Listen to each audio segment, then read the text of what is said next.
Force 99. This is Wrecker, Hunter, Echo, Tech, and Crosshair. Oh, I don't have a cool send-off. This is embarrassing. Obviously, we are different. We're all you're getting. Ha! We're all you need. They call themselves the Dad Batch.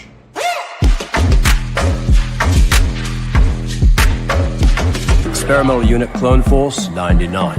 The defective clones with desirable mutations. This is one meeting I don't want to miss.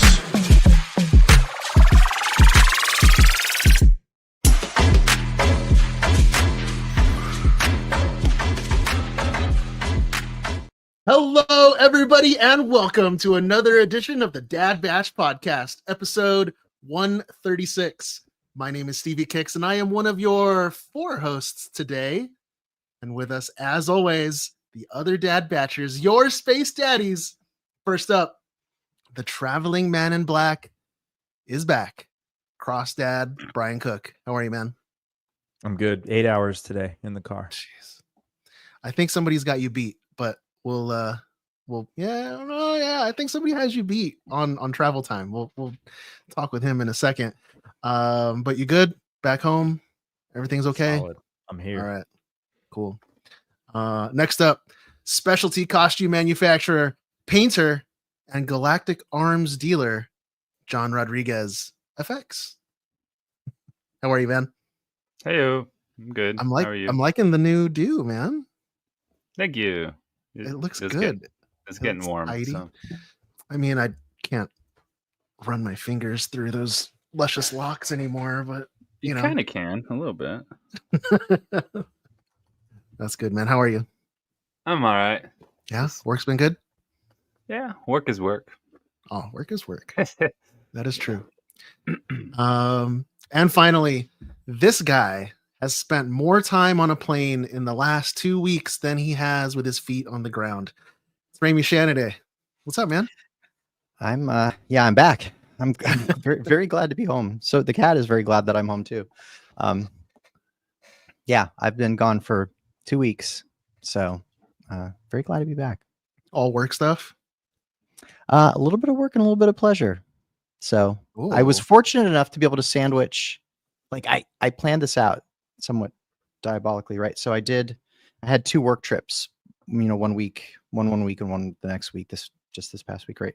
And I worked it out so that I could sandwich a trip to Detroit in the middle. So I kind of worked it out so that I had basically like a long weekend worth of a layover in the middle of the 2 trips, so that I could go swing up to Detroit and go to Space Dive.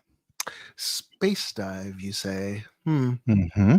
I think we need to maybe take a detour with the Marauder right now. Okay.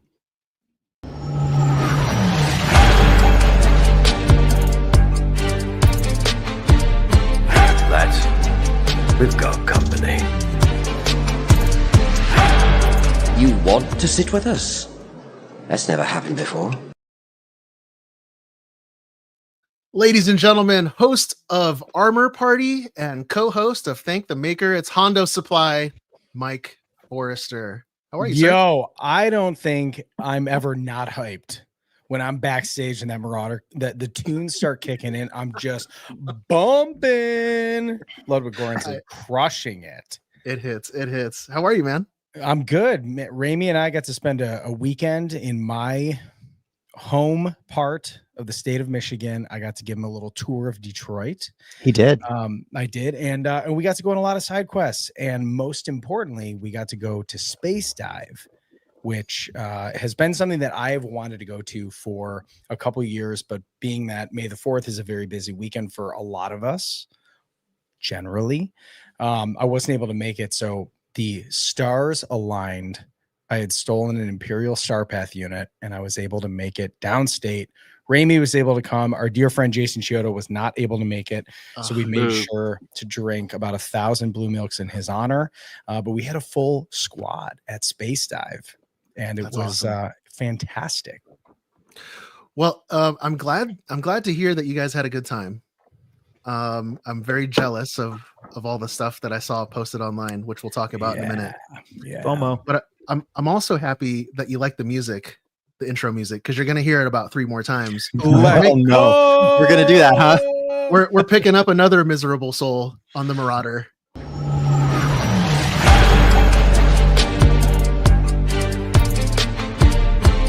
Lads, we've got company. You want to sit with us? That's never happened before. This is Hi. very long overdue. But Hey, fam. yeah, I mean, we've got the co-host of Off the Rack Rebellion, Kate Ryder. How are Hi. you? I'm doing well. How are you? We're doing amazing. Yeah, like I said, it's been a long time coming. It's overdue. We got to get you and Billy on here at the same time. I know. I'm Yeah. just Billy's sidekick. I know. And then I was just telling the guys in our private chat, after watching Andor, I suddenly want to build like a denizen or a Yeah, rebel. you do. Yeah, you do. Yeah. So I'm gonna need some tips. I'm gonna need to go on your show. Oh, yeah. And you guys can teach me We the should- ways. But I keep saying that we should have like a makeover episode. If Yes. somebody comes in and then and I don't know how we would coordinate this, but like we should, like, where it's like, okay, we've designed this character for you. Like, what do you think? I love makeover, or I used to love makeover shows, like when I was a teenager. So You could literally we'll take a camera crew and you could take Yeah. Steven into a thrift my store, the Salvation God. Army or something like that. Mike and I did that. We went to the Salvation do Army that? in Detroit and we literally God. bought a bunch of stuff and I threw didn't- on him to take I to didn't space let dive. It was myself. amazing. Both of my bags were already 50 pounds. Like I had a scale yeah. with me to like weigh them, and I was like, "There's no way." Precious cargo. You're like, oh, Everything if else something is- comes on, something's got to go. I Yeah, know. I totally. felt I like that in was like- Japan. Oh yeah, for sure. But we should do that, Stevie. Oh my god, I'm digging this idea, Raimi. That's Okay. gonna fit we'll in make it happen. very well for our future plans. Yes. Well, it's good to have you on the ship. Thank you. Yeah, we gotta pick up more people. I This know. I like that this thing theme was- song. Let's keep Yeah. it going. Do it.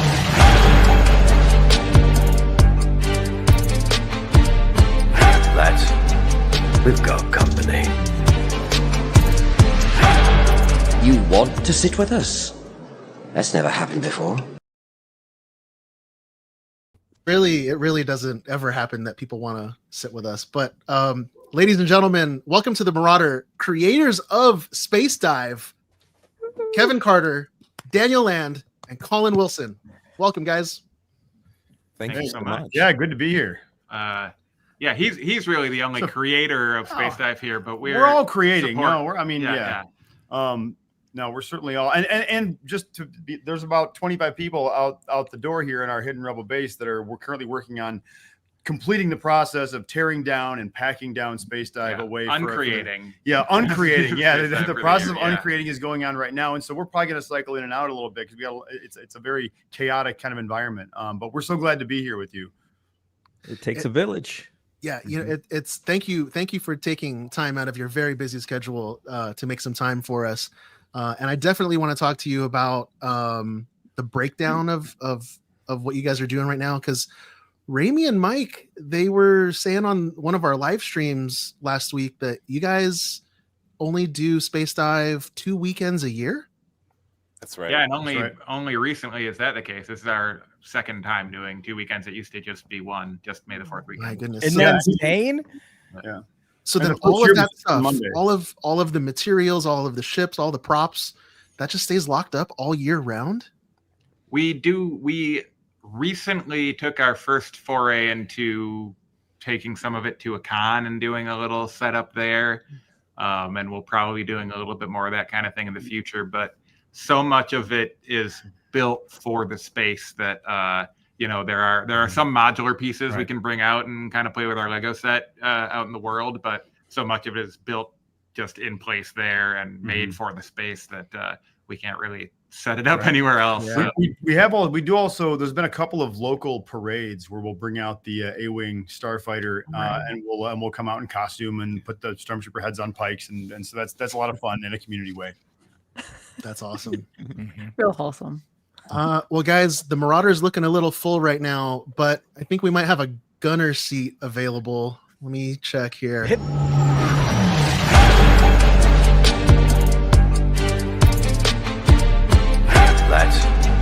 We've got company.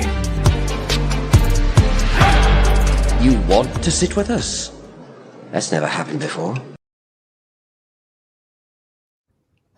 And one of the hosts from one of the top 3 Star Wars podcasts in the world, Star Wars Stuff podcast host, Colin Weaver. How are you, man? Hey, guys. How's it going? Pretty good. You know, we're number 1 in Norway. Oh, Hold on to that. Just Yeah. Donkey. All I can think of That's is super offensive. I'm sorry to the Europeans. Colin, how are you, sir? I am good. My wife and I are currently vibing. It's been good for Star Wars fans like these past couple of weeks, and I feel like today's like that day of where we're kind of going in that kind of chill season with like no big projects or like anything like that. So it's definitely going to be interesting. But yeah, I am excited to be here, and I'm excited for these next couple of days. Yeah, Colin, we're kind of burying the lead here. Tell the audience what's really going on. My son was due yesterday and he's not here yet, so we're on standby. So if Colin literally jumps up and runs off the screen and leaves his but doesn't even hang up the call, like we all know what happened. Right. So bring the kid on the Marauder. Yeah, just live stream. Hey guys. Yeah, just bring the laptop with you. We will stay with you the whole time. We'll live stream this whole thing. That would be some great content right there. Yeah, really. Dan, bring me a binary sunset to Grand Rapids Hospital. Yes. Well, I don't know how we've done this, but we've officially exceeded the weight limit of the Marauder. Okay, so let's talk all things space dive. Well, let me actually reverse that a little bit. So, thank you everybody for being here. We're going to be talking space dive. After that, we're going to go into some workbench. We're going to definitely do our Andor review. And that's going to be a full spoiler review. So to our listeners, if you haven't caught up and finished Andor, we'll give you fair warning because you're going to want to pause the show for that. And then we've got a little text Q&A.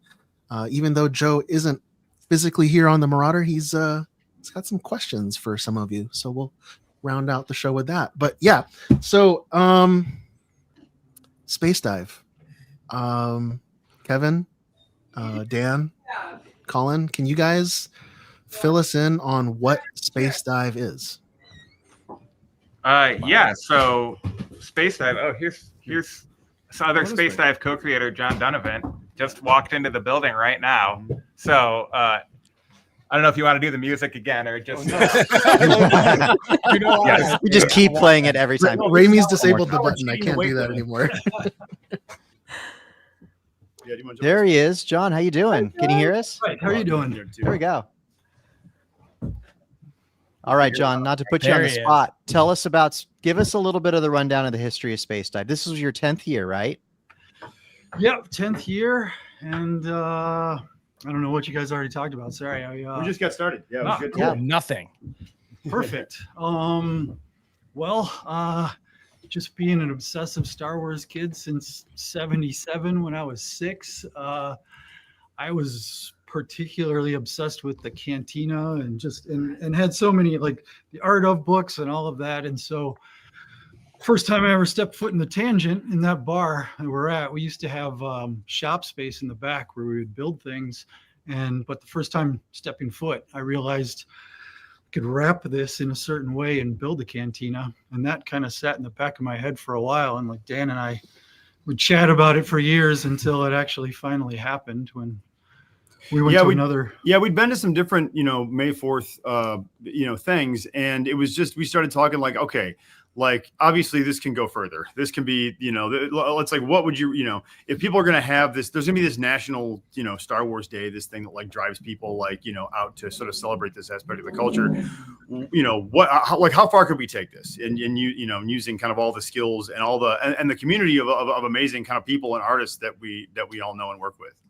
Yeah, and I'd been doing immersive theater for over a decade at that point and already had a crew and a whole lot of know-how. And the shop being there helped because we could just walk over do measurements and build things ahead of time and plan and stay in the building after hours in the bar and hang out. Right. So it was the perfect scenario to make it happen. Yeah, I guess one other aspect of that with that particular moment in time was just that this was in 2015, right? This was in the build up to Force Awakens. And so we knew there was all this new Star Wars coming. There hadn't been any in a long time. And so there was a lot of kind of pent up like energy around it. And there was some funds to work with for a very rare sliver of time. And we kind of pulled the trigger only a few weeks before the party actually happened. And the 4th was on a Monday that year. And so we just, we kind of, put out the word and started building the thing. And John had it drafted and designed out for a little while. It was a Monday night, and I mean 400 or 500 people showed up. It was amazing, and it was so fun, and people were everywhere you looked were just people like grinning ear to ear, and it just felt like we should probably do it again. Yeah, it was like immediately addicting. It was so much fun, and we knew like even just that first year, it was crazy because we didn't leave the building for almost a week, 3 days straight. Just and I had to plaster and paint the whole thing up until I was still painting as people were walking in the doors, and we could only get so much done that first year, and we knew that there was so much more to do. And even like, the chairs and the benches were designed, and we had built a pattern for the chairs and benches the first year, and then those didn't get built till years later. And this year was the first year we got to upholster them. So like, everything seems like it was always done in phases and laying the groundwork for later to just keep adding. On the plaster, I want to point out that it's like, because we have to build it in a couple of weeks, and now it is, we've expanded, we build it, and then it's like, and then it's up for 2 weekends, and then we have to tear it down rapidly. In this case, like 4 days.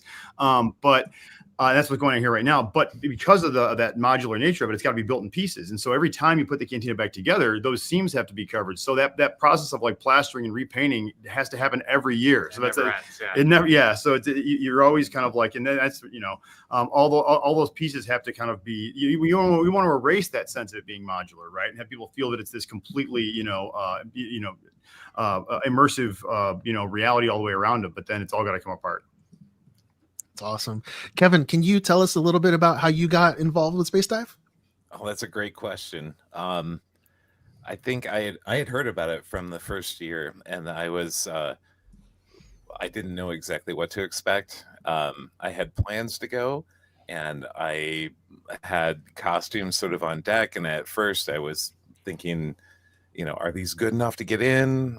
And I think that there's that animosity of like, is this going to be something that I can even get in the door with? And the answer was yes. I found out a few years later when I finally did muster up the courage to go down. And in that time period, COVID came along, and so that kind of paused things for a couple of years. And then once I came through the door and I took a look around, quickly met Dan and John. And I think we all remember, like when you walked up, we're like, "Whoa!" Like, yeah. We immediately were like, one of us.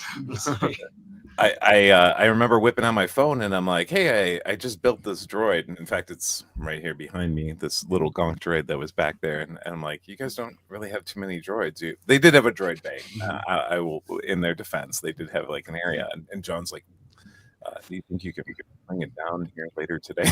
Because we need stuff." And so I'm like, "Well, let's exchange contact information." And then that next year they contacted me early and said, "Come on in," and immediately like, "What can you do?" And I'm like, I can kind of do a lot of things. It depends on what do you need. And they're like, "We need costumes, we need droids, we need this, we need that." And I'm like, "All right, let's see what I can accomplish." I got a pretty aggressive day job, so I literally try and fill in where I can. I give them basically all of my energy and free time from the beginning of the new year to, up until right now. We're literally still space diving in this very moment, although we're talking about it rather than I'm physically doing it. But so looking at like half a year's worth of efforts, any given day, all weekend, There's plenty of things to paint. There's things to create, design, write,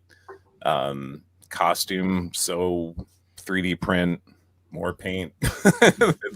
It's an endless amount of work. So they pulled me in a couple of years ago, and this last year I came on to help with some outreach, including what we're doing right now, and reached out to some of our friends here that I know from the 501st, from the Rebel Legion, and from extended costume groups. And I'm like, hey guys, I want to let you in on this little secret called Space Dive. Who wants to talk? And I think I've talked to half the people now on this call. So yeah. So I wanted to talk for a minute about kind of it's very immersive, obviously. Like, I mean, so like on Friday I was in line, and there were some folks that were in line behind me, and they were just wearing like normal street clothes. And it was the folks at the door were very quick to point out, it's like, oh no, you need to be in costume, right? So it's costume mandatory, right? Like you've got to have some kind of costume. Like the minute you walk in the door, you are surrounded by the Star Wars universe or some kind of outer space universe, right? Like it's Detroituian, right? Like that's the planet. Mm-hmm. Wait, is that for real? That's sort of our marketing term for it, for a variety of reasons. One, because it's funny. Kevin said it, and also just to it's not trademarked. So yeah, yeah, nice. We don't want to step on any proper nouns or any mouse's tail. Yeah.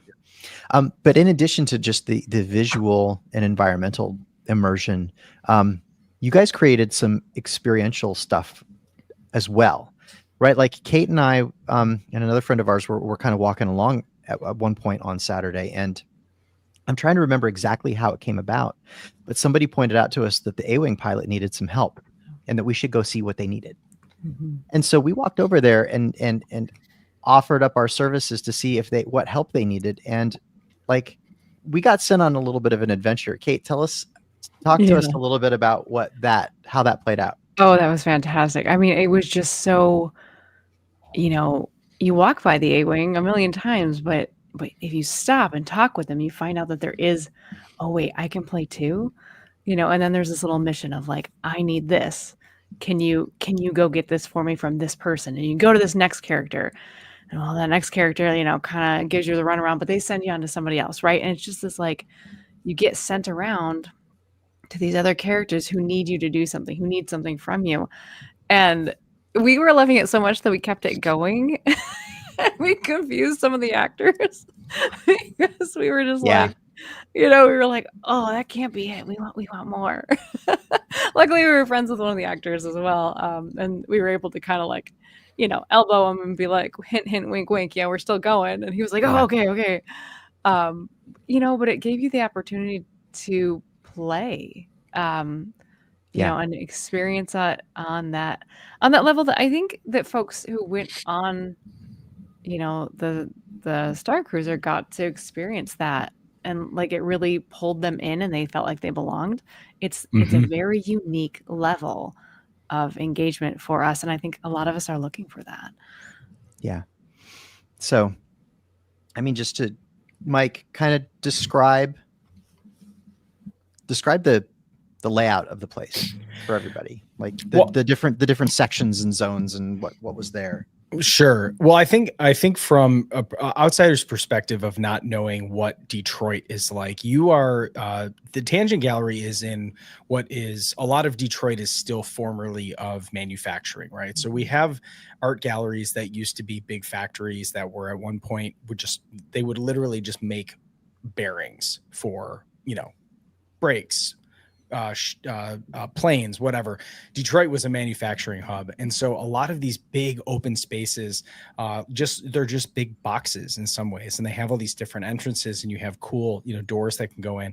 And Detroit is one of the few big cities that you can still pull something like this off because there's enough creative people in here, in southeast Michigan, that can pull this off. Because a place like Chicago is so much more stingy about rules and all of these things, and so this is obviously the Space the Space Dive guys can talk about this, but there is a special creative sense of Detroit in a lot of ways, because Detroit has seen a marvelous comeback in terms of that being an accessible place for people to come and visit now, whereas 20, 30 years ago, it was a little bit of a dicier part of town. And so to see that really embraced, I think is amazing as a Michigander myself, but also in the sense of going, when you walk in, you've got the main entrance. When you walk in, you've got these big cargo boxes outside. You have these shipping crates, which look in universe. I love what you guys painted on there.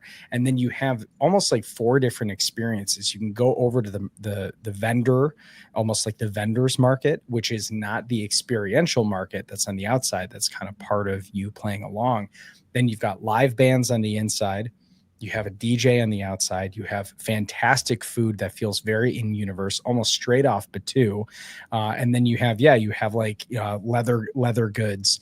Eric Hurspink was there selling like in universe drinkware and cups and mugs and plates.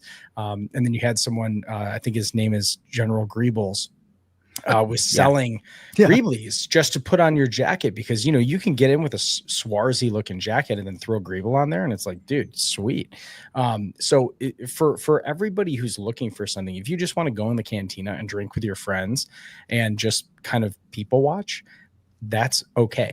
If you want to go and check out bands that are like having the best time, you can go do that. If you want to go in the Imperial hallway that's starting to get taken back by the townsfolk of Detroit-Tuween, you can do that too.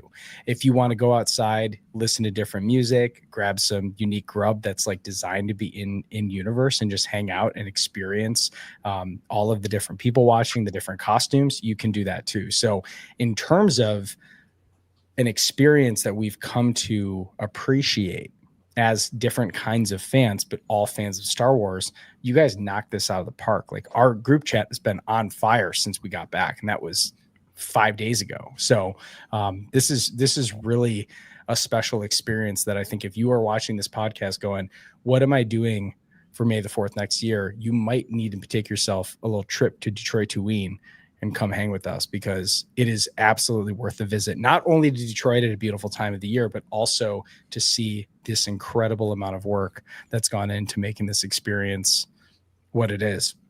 Yeah. Like, you could be playing, like you went in and you played Sabacc a few times, right? The Sabacc Den is amazing. Like, it's Psylop Sabacc. So for people who I think are playing Star Wars Outlaws right now, I think it's the same game, if that's correct. And so it's a very easy way to teach. You pick it up pretty quick, and then you get in there, and there's, I think, what is it, guys? Like, it's up to 16 people playing at a time with 2 dealers on a table. Yeah, that's correct. 8 players each table. Double from the rest.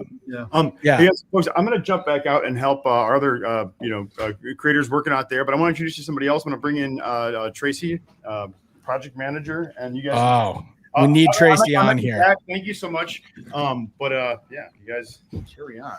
You're the man, Dan. Tracy? Hey, how's it going? Good. How are you? Good to see you, Tracy. Yeah, it's been a while. It's been so long. Right.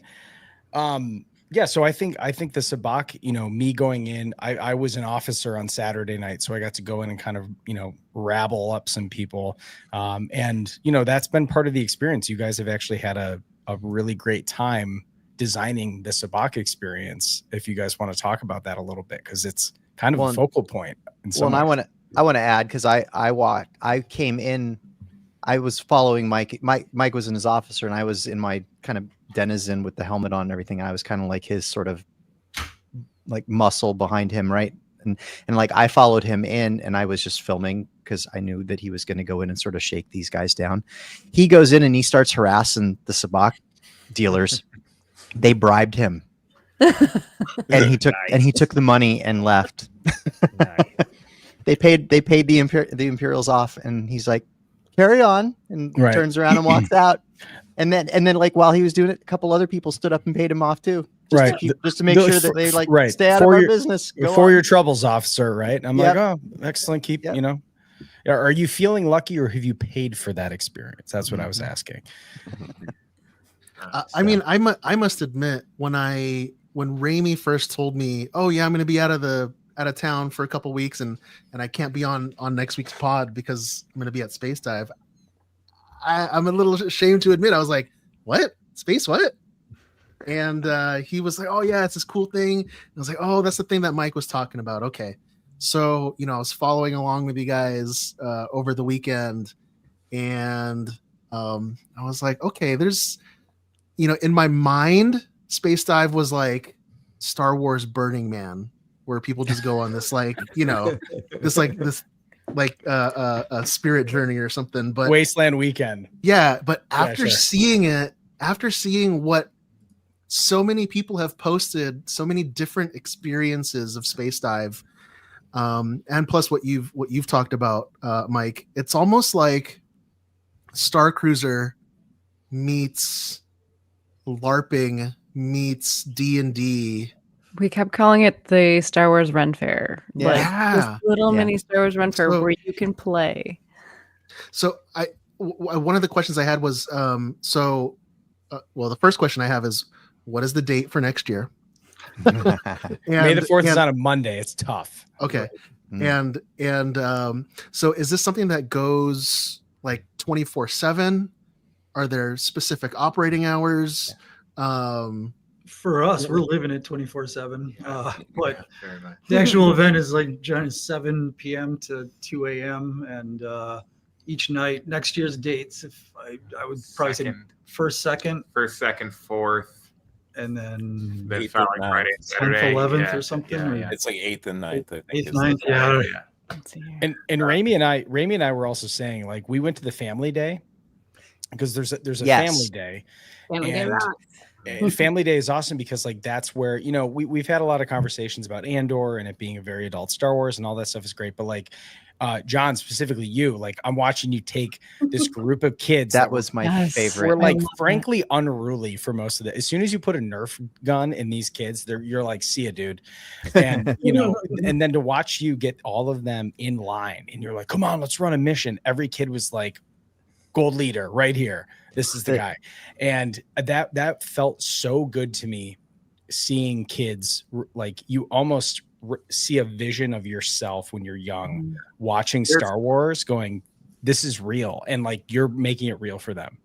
Yeah. Like, if you want to talk about an immersive experience, like there's no one more bought in, who like ready to suspend all disbelief. Like, as soon as they walk in the doors, like, they are in Star Wars. Like, they transported to Star Wars. They were like bought in immediately.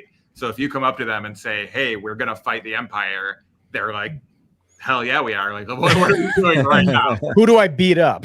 Right, yeah.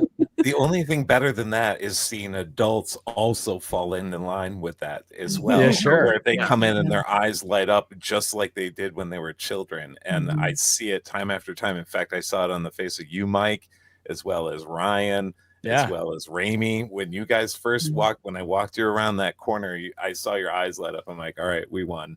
Yeah, absolutely. Well, and two, we were saying, like, Rami and I were shocked at how fast. The thing about Star Cruiser, for people who haven't been, right, is that, like, it's designed to make it so that you never look at your watch, right? Because, like, you're there, you're sleeping there overnight. And so naturally, the difference of being in Detroit, figuring out, when are we going to order a, Lyft to come pick us up? We got to figure this out.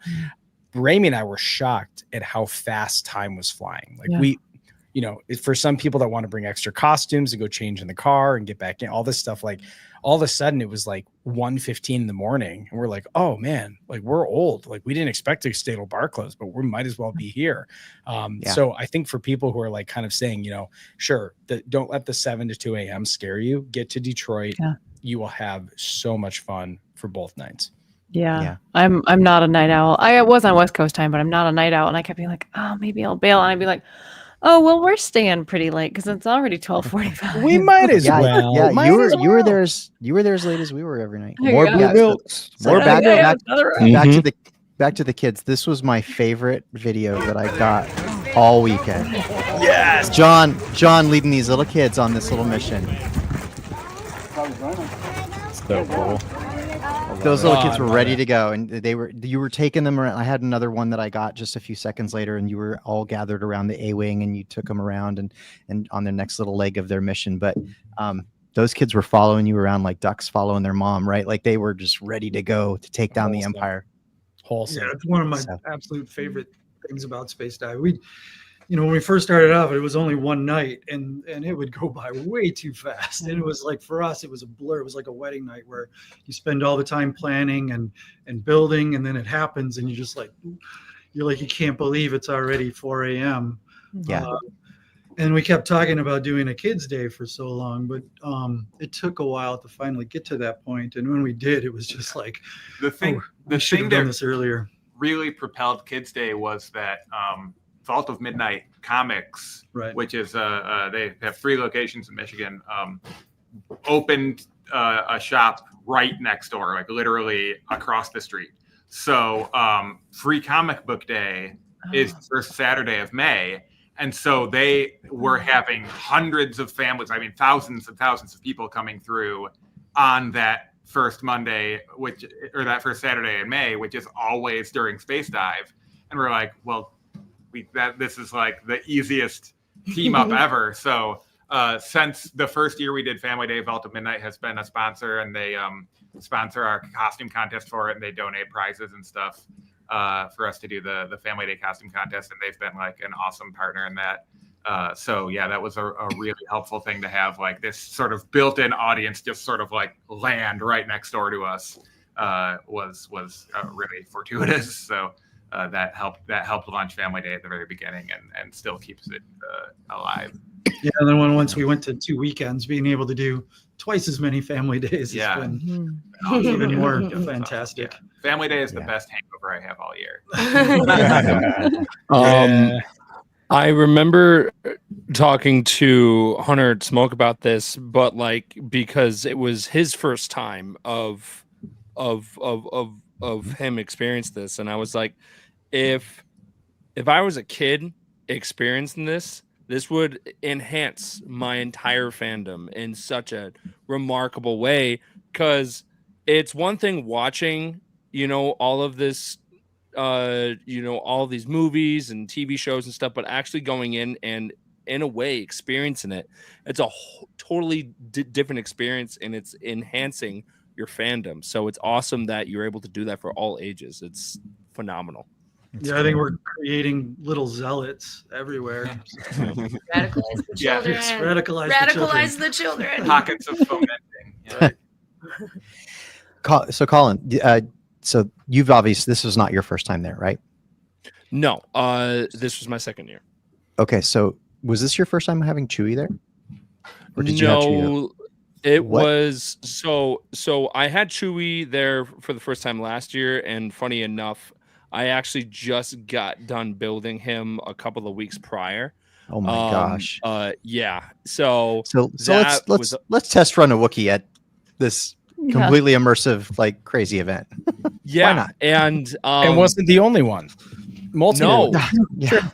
Yeah. Because of this past weekend, there was someone named Paul Fisher. He he just got done with his own custom Wookiee, and it was awesome to walk around, interact with him. And it was funny because we both were talking in tree wook the entire time. So when people would hey, can we take a picture, we and then people were just wait, what? And then so that whole experience was awesome to do. To have it side by side with someone else doing a Wookiee as well was adding to that immersion, because of having aliens, having humans walking around is great. I think my first time wearing Chewie, when I was doing it here, I didn't know what to expect. I've heard different aspects of what it would be like, wearing a costume there, but it you don't know until you actually experience it. And when I did it my first time, it was awesome of just walking around, walking through the cantina. People are having drinks in the canteen, and they look up and there's this giant walking carpet just walking behind them, and it's so much fun, and it is one of the most immersive Star Wars experiences that you can have. And I worked at Galaxy's Edge for 3 years, so I know a tiny bit of that realm. So going to it and experience it, and just being in that immersive environment that we all love so dearly is just fantastic. So yes, Space Dive is amazing. Love it. From You the muted, Mike. perspective of from the perspective of you guys building this thing, is there like where do you guys find the growth opportunities? And I know, John, you and I, like, you showed your sketches, and I don't know if you have them with you, but like when you pulled those sketches out of, like, you know, because we're there, we're getting introduced to the place, and this is kind of like preview night, and I'm like, you know, what would you do if you came across a pile of money, right? And you like bust out this, you're like, dude, check this out, I got this facade that I'm trying to work on, right? And naturally, like, you are talking to a group of people who, like, whose brains don't stop spinning nearly the same direction that yours goes, right? And you were really like, oh, I want to, you know, this facade, do all this kind of stuff. But I think from all of your perspectives, now that we've experienced, and I think you sold out, did you sell it 4 out of 5 nights of this? No, just 2. Okay, just 2 nights. Okay, so the last night that we were there was sold out. Yes. The Saturday, yeah. Both Saturdays were sold out.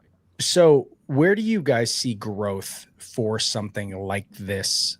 We talked about it a little bit, but I think it's interesting for listeners to hear in terms of not just the visuals, because that's actually where downtown Detroit actually plays up very well for Detroit Touring.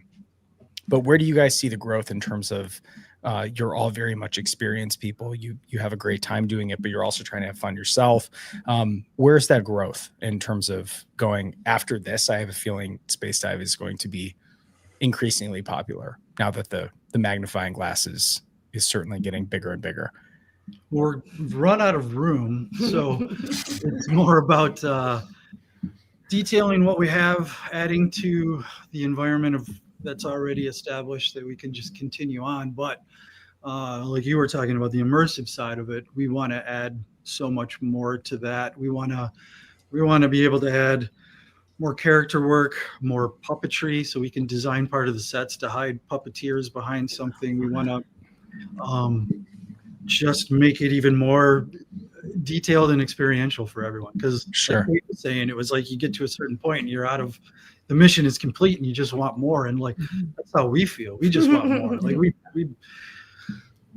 we want to share this obviously with all the fans. This is a very exciting thing to share. But I mean, for the most part, it's a fairly selfish thing because this is what we want this. Like we were building it because we want to see it and experience it. So it's right. A combination of those things. And we want to be able to layer it and layer those adventures and have more options and more forks in the roads and more character. We want to have just bounty hunters harassing people. Sure. And is that like a growth on a network of actors that want to come help? Is that a growth of, a volunteer corps? Is that a growth of like, what do you think that when we talk about that, that makes sense, but then specifically, how do you achieve that goal? We're lucky enough to have like a good network of those kinds of people from John's history of immersive theater events that he's been doing for so many years. So we have a lot of connections in that realm. I mean, part of it is the budget for the crew to be able to pay all these performers to be there for, what used to be 2 nights, then 3 nights, then 5 nights, of performance. Recruitment is a big part of it. Rizzo has actually been like an enormous help in like building and managing the crew. Yeah. Can't just give people free drinks. I mean, Cook is volunteering, so Brian is ready. He'll be there. Yeah. You're not far off from what our budget is, but we do want to compensate everybody as much as we possibly can.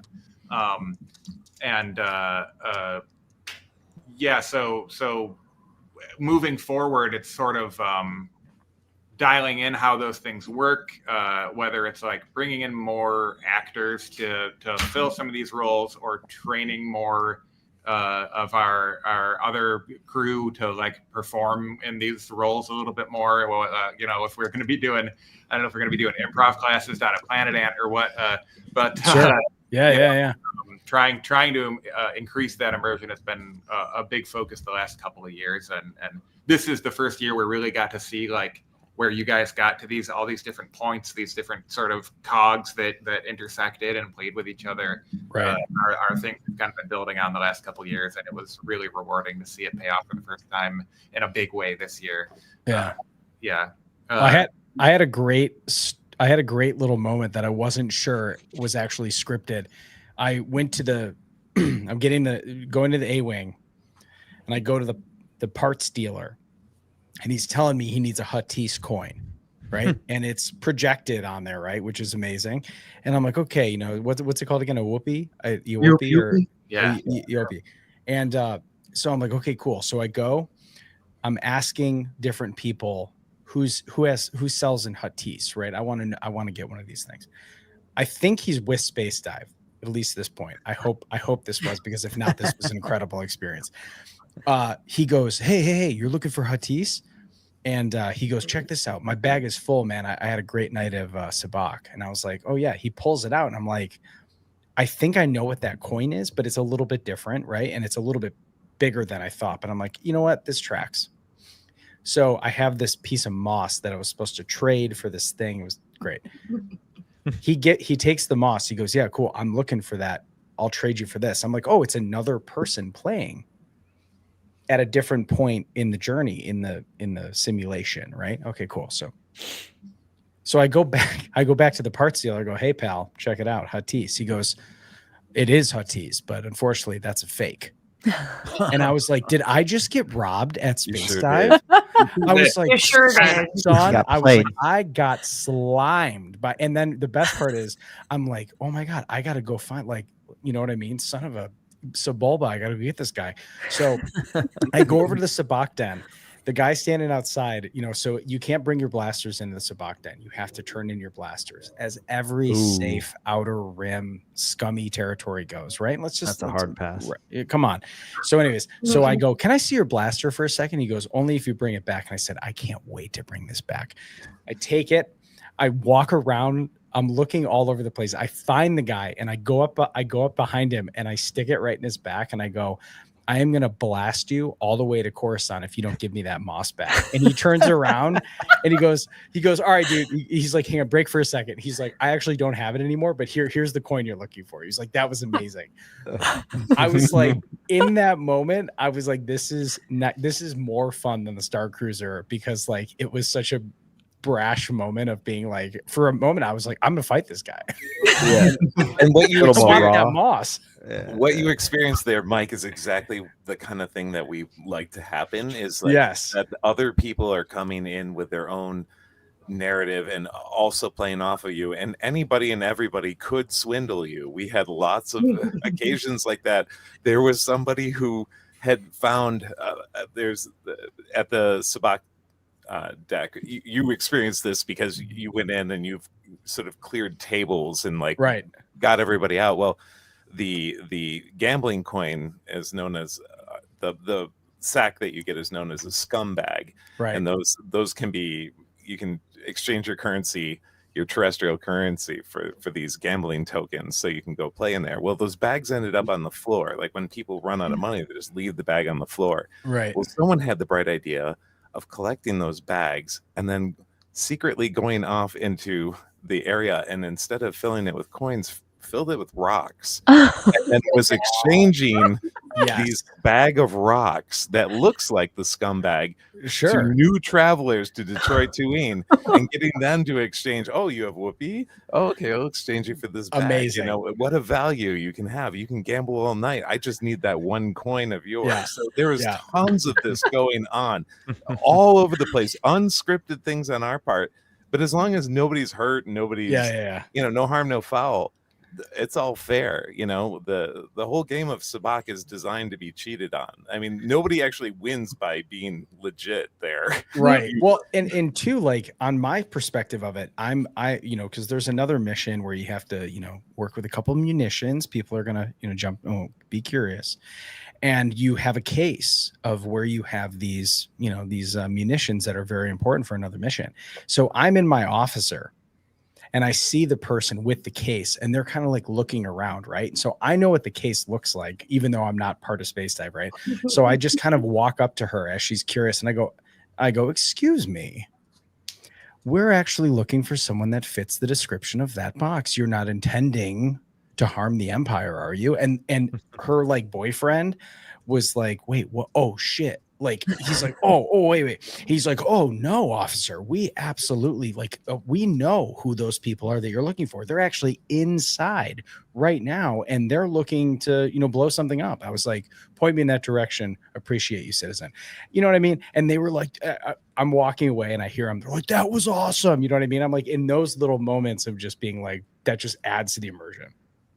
And those are beautiful little moments that I think like you don't even get that at Disney at that point. You know what I mean? Like it's a natural occurring byproduct of this many Star Wars fans in the place that are not, to is a side note to the costuming part, right? You could have spent a lot of money to be on the Star Cruiser and still be along someone wearing Mickey ears. It was not required to have a costume on this. Now, of course, people felt dumb eventually when they saw how hard people went at it. But the fact that you guys do that one simple thing, and it's not complicated to put a swarzy outfit, but if you're watching the Dad Batch, you're in for real.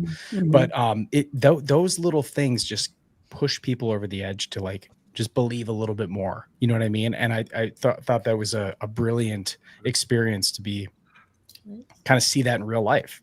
Sorry, go ahead. Again, from like doing all the immersive theater before, the events that I've done have always been costumes mandatory, because we know that a lot of people that have never LARPed in their life, that have never role played or done anything like that, once you put that costume on, it changes who you are. It changes your approach to things. You have a different skin, so you can lose yourself in that anonymity a little bit and take different risks that you wouldn't normally do if you just showed up in Mickey Mouse ears or whatever. And we've also noticed is like as this has grown, there's like this what we've been calling scoundrel culture that is growing within Space Dive, where people just guess will rob other people or cheat or lie or steal, and we just think it's fantastic.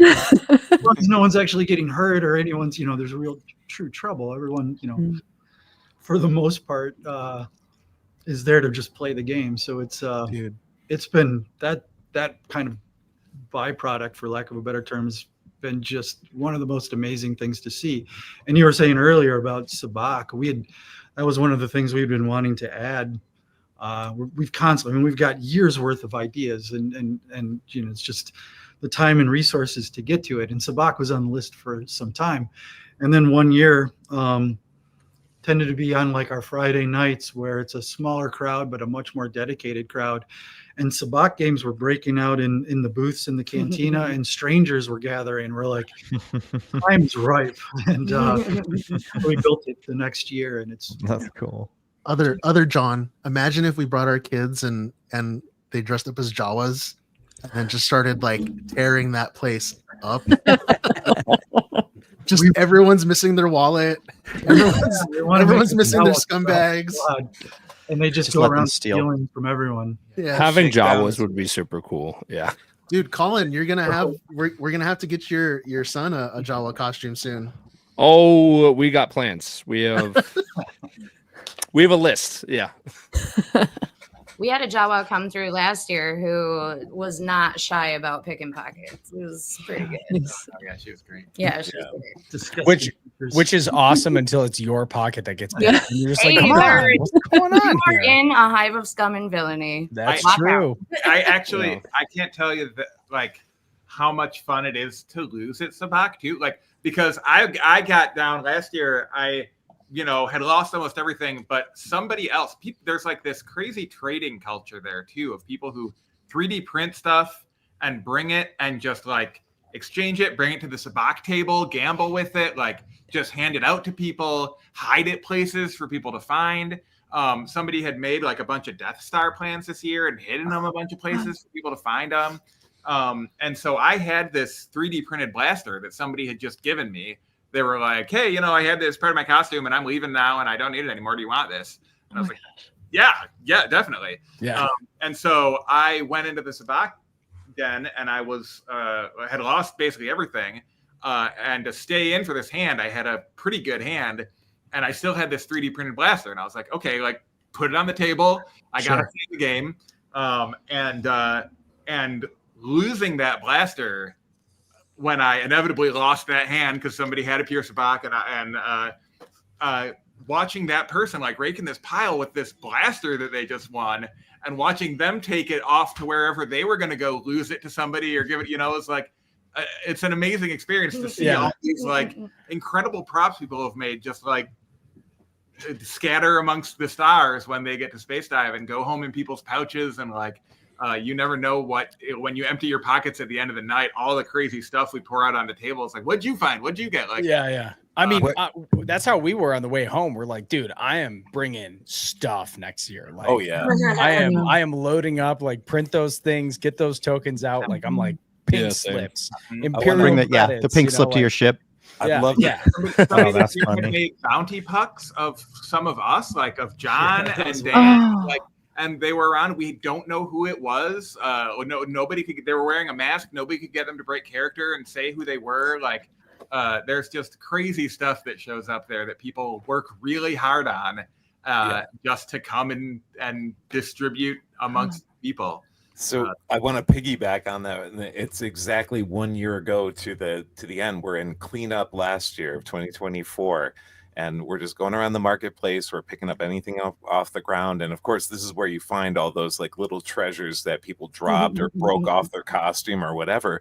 But what I realized after everything was down is I found a series of those Mandalorian grav charges. Oh yeah, that were everywhere. They were magnetic, and somebody literally set up throughout space dive space these grav charges. They were small. They were about half size of what they should be, but it's really cool. And I started plucking them off, and I'm like, I don't know who did this, but they had this place wired and ready to blow. Amazing. That's cool. Yeah, I'm so you've got moments like that, and then you have some really heartwarming ones. Because I think I told Rami and Kevin this one, but I was actually part of a proposal that happened in the cantina. That's cool. And I was dressed up as Chewie as well. So this guy came up to me and was like, "Hey, can you help me with something?" And he pulls out the engagement ring. If you hear alarms and stuff going off, it's because there's a tornado warning. So I apologize. No big deal. Yeah. But they opened. They opened up the box, and it was this engagement ring. And then they were like, "Yeah, just come over with me." And he didn't really tell me anything. I was like, "Okay." So he like hands me the ring, and I'm like, and I was like, "Oh, okay." And are you sure you're not the one engaged now? I don't know. I was just like, okay. But the amount of happiness that happened in that moment was so cool because he went down on one knee. He like did the proposal. She said yes, and it was cool because they were in their Star Wars costumes. And then the whole cantina just cheered and screamed. They were like, "Yeah!" And I was like, "Oh, this is awesome! This is so cool." That's So cool. I love that there's those different types of things that can happen as well. So yeah. The Family Day is also a wellspring of heartwarming moments for sure. I know John had one that pretty much brought him to tears the second Saturday. You want to talk about that? Oh, it was incredible because I was doing bombing runs with kids all day, and which is also amazing, teaching kids to be insurgents and how to spot. You never fast. know when you might need it. Right, take out weapons containers and all that. So was doing that all day with a bunch of hyperactive little scoundrels, and but there was this group that came, and they were all dressed as rebel Alderaan soldiers escorting the princess, and it's Princess Leia, and she was a girl about 12, 13 years old, and she was legally blind, and I didn't realize what an incredible sensory experience that whole bombing run was. And I kind of rewrote the script for her so she could experience it a lot differently. But the weight of the detonator and the way the magnet connects to the container and just the clicking of the dial to set it. Yeah. And normally I wouldn't give the kids the charger to actually, light off the flamethrowers, because if you don't hit a button right, it'll let off all the gas and we lose. There's a legit flamethrower for people that weren't there. Like there is a flamethrower strafing run that goes across all of the actual cargo boxes. Shooting fire into the sky. Yes, that's real. There's the strafing runs, and then there's the larger one that's for the detonator. And so, but with her, and normally with the kids, we're all running for cover and diving behind stuff, and then we blow it.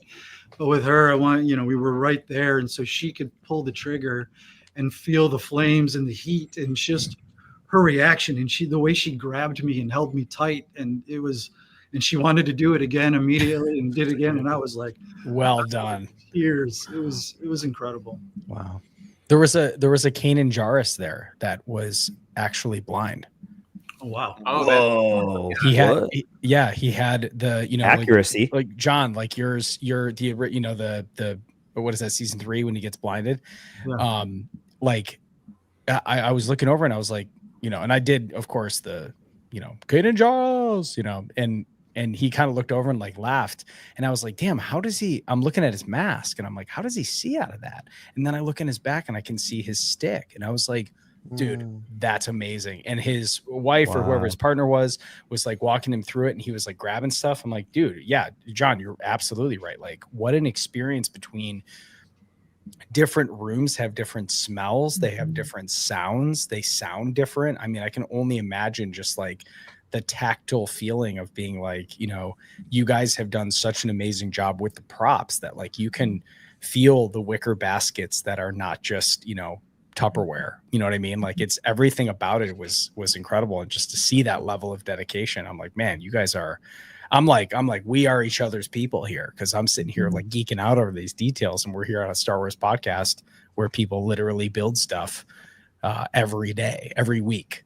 So amazing. The accuracy of the costumes and the sets, like coming together and just creating that environment. Kate, did you see, like, I'm curious, was your wardrobe designer like alarm going off? Like, well, yeah, and Raimi and I filmed like a short little mini episode for Off the Rack while we were sitting in like a speeder bike, which was really we filmed it inside a pod racer. It was amazing.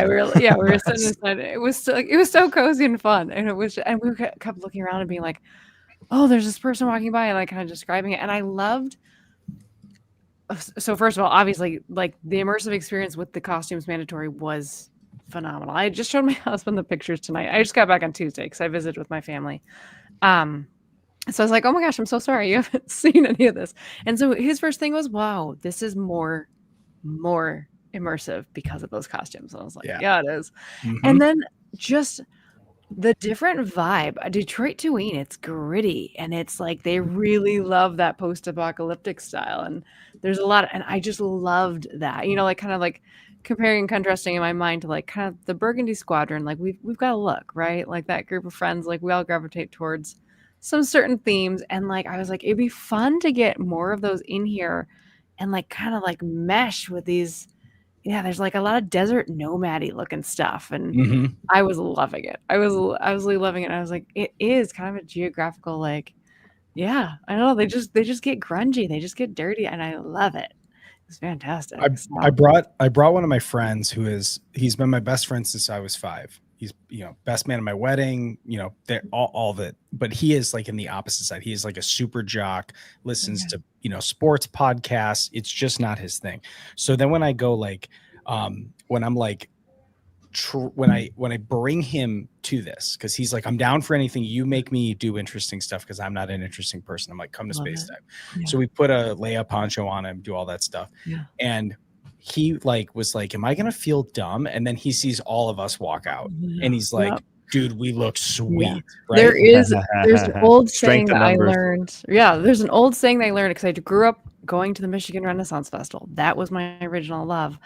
And the saying is, if everyone does it, no one looks stupid. And like, yes, that's what we're all doing, right? And like when we bring in these other people who are going, wait, I want to do that too. And you're like, yeah, join us because we're cool right now. And that's what this whole experience is. It's like, if you have this passion to have that adventure, we're all there with you. And it was amazing. Yeah. But I think actually I think there's a kid in my I'm going to tag Dan back in real quick here. Oh yeah, I might be Go back for it. later, but thanks so much, guys. I'm going to go back and help out just like Dan was Colin. Yeah. Thank you for all that you do, Colin. Thank you. So I just think all in all, like just the idea of getting people who have never done that before can see, like now he's like, dude, I kind of want to make a better outfit. Yes. And all you do is just raise that level a little bit and people start going, dude, this is what we're going to do. So I think it's amazing. Yeah, I was in line on Saturday night.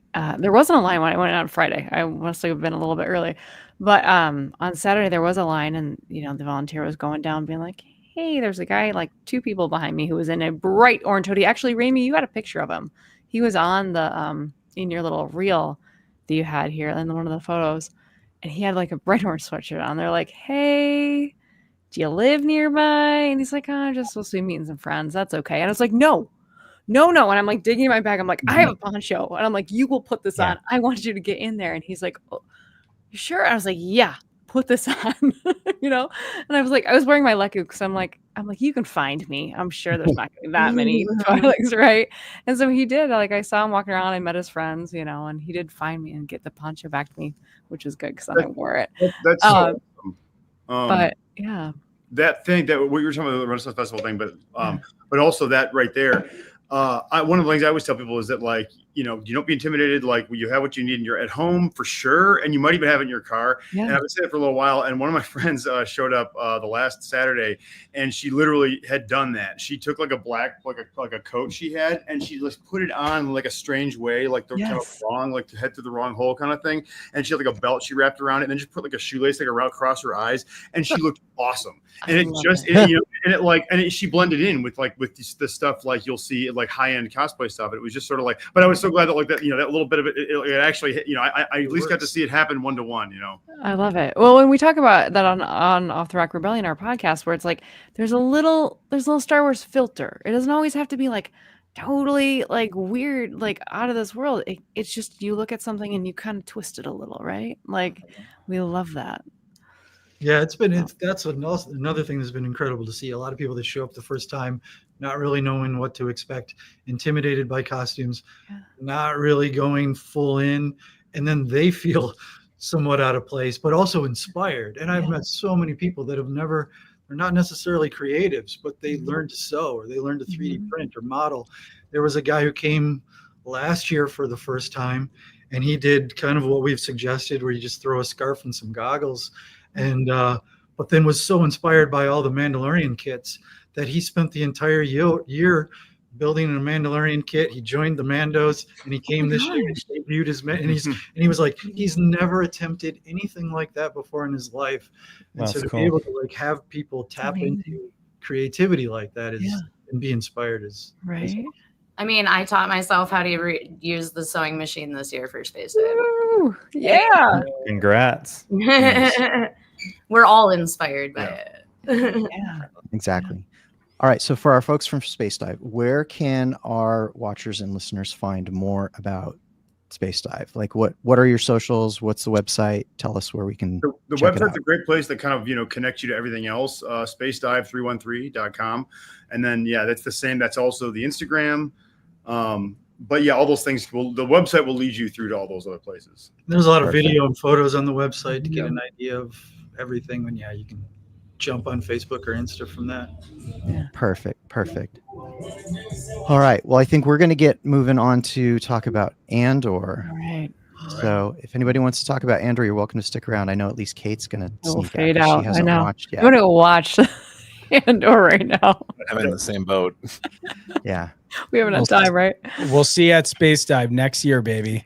Yeah, exactly. we will. Yeah. And congratulations to the team. Just incredible. Thank you. Work. Yeah. Thank you. Amazing. Yeah, thank you so much. It was wonderful to meet you all there. It was amazing. Thanks for You taking all the look time to amazing. talk You're for really us. elevated. Mm-hmm. For sure.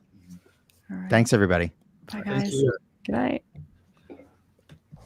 This garbage is nothing like clone armor.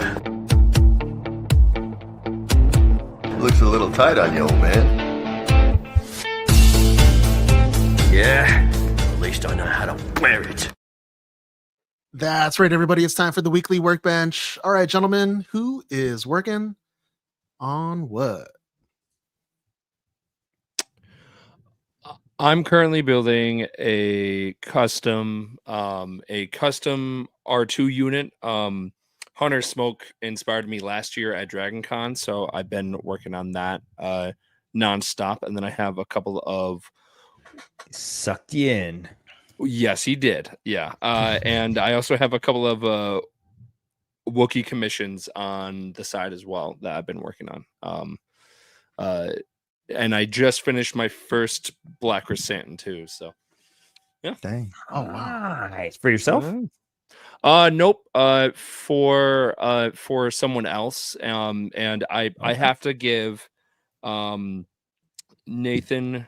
Captain Nader. Yes, a big shout out.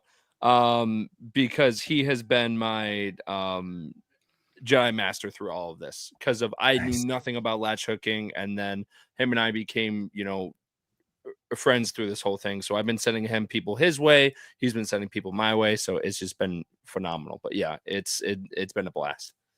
He is the Wookiee master. Yeah, he is.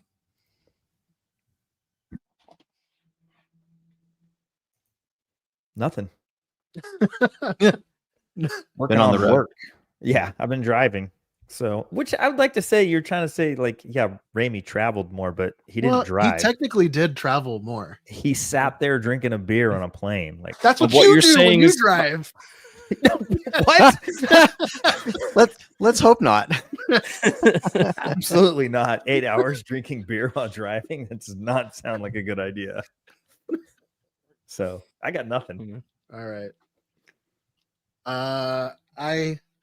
I too have nothing on my workbench, but I do want to share something that I received in the mail. So when we left Japan, I really wanted the Gachapon Star Wars ones that I like. So Gachapon is like it's like the quarter machine toys, right? Oh yeah, but like their quarter machine toys are like $5, and it's like a really high end like little maquette, right? So I finally got the ones that I was looking for. This is the Vader that I picked up in Japan, but then I wanted the set. So then, yeah, this is the one that Brian got, which What you talking about?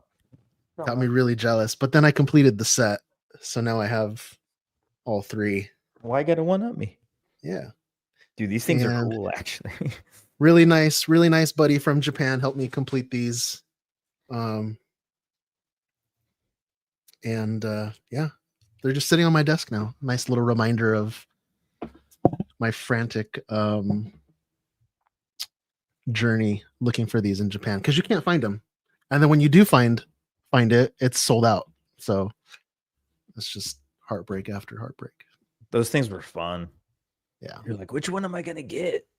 Sticking your yen in there, you have no idea how much it is. Sticking your yen. Whoa. Hey. Heyo. I got nothing. Been working. Nothing. Wait, didn't you work on the helmet? I just printed it. I didn't do anything to it. What is it? Not Red Guardian. No. John Walker. John Walker. U.S. agent. Yeah. Yeah. You like the hat? You like the hat? You like that hat? Oh, my helmet. Did we ever figure out why? Did we ever come up with a kind of a conclusion for why it was the supports were sticking? No, I assume it's just because the model was so close to the base, and I don't know. Probably the density also had to do with it. I'll probably reprint it. I'm waiting for a better model. I just need to look around, because this is mine was DO3D. It's just a model that I had. I think it's from Falcon and Winter Soldier. It's those not are even from the new one. those models are hit and miss. Sometimes they're good, and sometimes they're not so good. It's not terrible, but I feel like the proportions on certain areas are not correct. The forehead, it's like, I don't know, it's like huge. It's like squared off. Sometimes it's good, sometimes it's cheap. There it is. The forehead seems a little squared off, like a little too squared off. Should be a little more rounded. I don't know. But worst case scenario, we'll make it work. But I would like to find a better model. Yeah. Other than that, nothing. Been working. Like my sleep schedule is like crazy off because sleeping late and then waking up early because I have a daughter and pets and gotta do those things, and then you want to nap during the day and then you don't find the time because you got to do other things, and then you're tired all day. That's the part they don't tell you. That's the Colin, that's the part of fatherhood they don't tell you. Get ready, buddy. I don't. Oh, yay! Because we did. You You might not sleep for the first 3 years, but then you won't sleep anymore anyway. After that. Okay. Yeah, because after that you're broken. Oh. Yeah, you're already broken into pieces, but you're still not sleeping. So. Okay. Well, there you go. Yeah. So I have something to look you'll forward be- to. Yeah, you'll be jaded like me eventually. Lack of sleep deprivation. Yeah. It turns you cranky. Yeah. That's it. Nothing. Helmet, hat. I've Cool hat. been on the road for like almost 2 weeks now, so nothing. Although I did get I got a lot of ideas. Like I was taking mental notes of things that I saw at Space Dive that I thought were cool, little inspirational ideas, things that I saw other people doing that I thought was clever and that I want to kind of like proudly found elsewhere. So, did you try the barbecue? Did I try the barbecue? They had barbecue? Yeah. What do you mean? at- Like the at Space Dive. food that they had at Space Dive? Yeah, it was good. We went to to Iridium Place, and I've never seen more portions in my life. Like of the food that they brought out for our group. I was that place we went full. for Yeah. to dinner. Yeah, on a Saturday. I felt full by the time our actual meals got there. Yeah. There was a lot. I didn't get to try the food at Space Dive this year. I tried it last year, but I was so busy just running around. I didn't have the opportunity to try it this year. I want one of those shawarmas that John keeps posting next to Scum and Villainy. It's like a shawarma. What did you call it? A shawarmarito? Because it's the size of It's like a shawarma burrito. Yeah. It did. Well, sorry, I don't mean to interrupt, but yeah, there's two places next to Scum and Villainy. It's like half a block away. The one I go to is always open, and the other one that I was recommended is never open by the time I have my break. But the shawarma, this place is called Sincerely Syria. Shout out to Sincerely Syria. They're super serious. They take your money and they give you your food, and that's it. But the food is so good, and it's Hollywood prices. It's like when you're walking on the street in Hollywood, it's kind of like they charge you like a tourist, so it's a little Extra. Yeah. little extra. But yeah, but it's like as big as your head, dude. No, it was a thinner. It was like a thin burrito, but it was like it's like a foot long, straight up. It's a straight up foot long shawarma. That's crazy. No shawarma for you. Yeah. So amazing. So the bowl thing that they had at Space Dive food wise was like it was rice and then like a coconut curry sauce, and then you could put whatever kind of protein in it you wanted, and then they had all kinds of like little fixings off to the side that you could like add, and then you could make it any level of like spicy heat that you wanted. So that was the one food thing that they had. We need a cooking with crosshair segment so we could just talk about food for like 10 minutes and oh man, I'm getting hungry again. I'll make space empanadas next next thing. If they're making money off rice and chicken or whatever, dude, let's go crazy. I'll bring a cart. Dude, yeah, well, everyone. That would be so joking? cool. You Imagine you just show up with I a cart, money. a food cart. Oh yeah, I'll do it. I'll buy the cart. I'll figure it out. I'll go on Craigslist and buy a little food cart right now. We're doing space. We just like deck it out like the Coke cart at Disneyland. Like put a little droid in the front. We'll put Chopper exactly right. Hunter in the front would or something. Hunter would love to jump in and help design a droid. I guarantee you. No, they're gonna say empanadas. Okay. Yeah. No, that's what we do. Is we just have Hunter build the cart, and then we just show up and like we just supply it with the empanadas. Bring there the you go. food. Yeah. Yeah. You know Secret what? just has to have a working grill. I'm not even joking. I will. Secret compartment with Jello shots in it. Oh my I will god. make money. Yeah. Argentinian empanadas from space. Oh, that'd be man. sick. The actual like food like kind of stand that they had was like, I mean, all the food smelled great, but it looked great too. Like whoever decorated it like nailed it in Space Dive. Like it looked fantastic. Like they had different like kind of fake foods just kind of like hanging out there for show, and it was awesome. It was super cool. Did we see any food in Andor this season? Because I remember what was that show? I think it was no, wasn't it Andor season 1? They had the blue noodles. Yeah. Yes. Cereal. Right? It was cereal. And then they had cereal. Right? Yeah, the little puff. Cyril was eating cereal. Yeah. But we didn't see any food this. Did we? No, I don't think they think so. snacked a couple times, but it was like little things. They could have been eating anything. Or maybe a drink. Yeah, it wasn't like in your face. Like, Oh yeah, eating this. Kyle's in the chat saying that when Deidre and Cyril had dinner, but I don't remember if we actually saw what they were eating or not. I think the camera was kind of. I think the camera angle might have been a little low, so I'm not sure if we actually saw. I only remember one thing from that scene with the two of them together. Yeah. Turn off the Lacey, light. Lacey, are empanadas are not meat pies. FYI, they're not, especially if they're not meat empanadas. That's I've had, true. I've had a pumpkin empanada. Yeah, that's not a meat pie, is it? Anyway, okay, that's enough about food. Let's get into some Andor. George has this hopeful story, and it's something that he's reiterated most times I've seen him, after we've been making things without him, is remember to make these stories hopeful. Remember to give that to kids because they really need it. All right, listeners, that is your cue. If you are not up to date and have completed watching Andor season 2, episodes 10 through 12, pause the show now, or don't if you like spoilers, because we are getting into it. Andor season 2, episode 10, Make It Stop. Episode 11, Who Else Knows. Episode 12, Jedha Kyber Urso. This had an original air date of Tuesday, May 13th. On Disney Plus. I mean, I have to say that I gave this show kind of a hard time when it was first starting out. Same. But Well, I will started- eat crow, and I will say that this is probably one of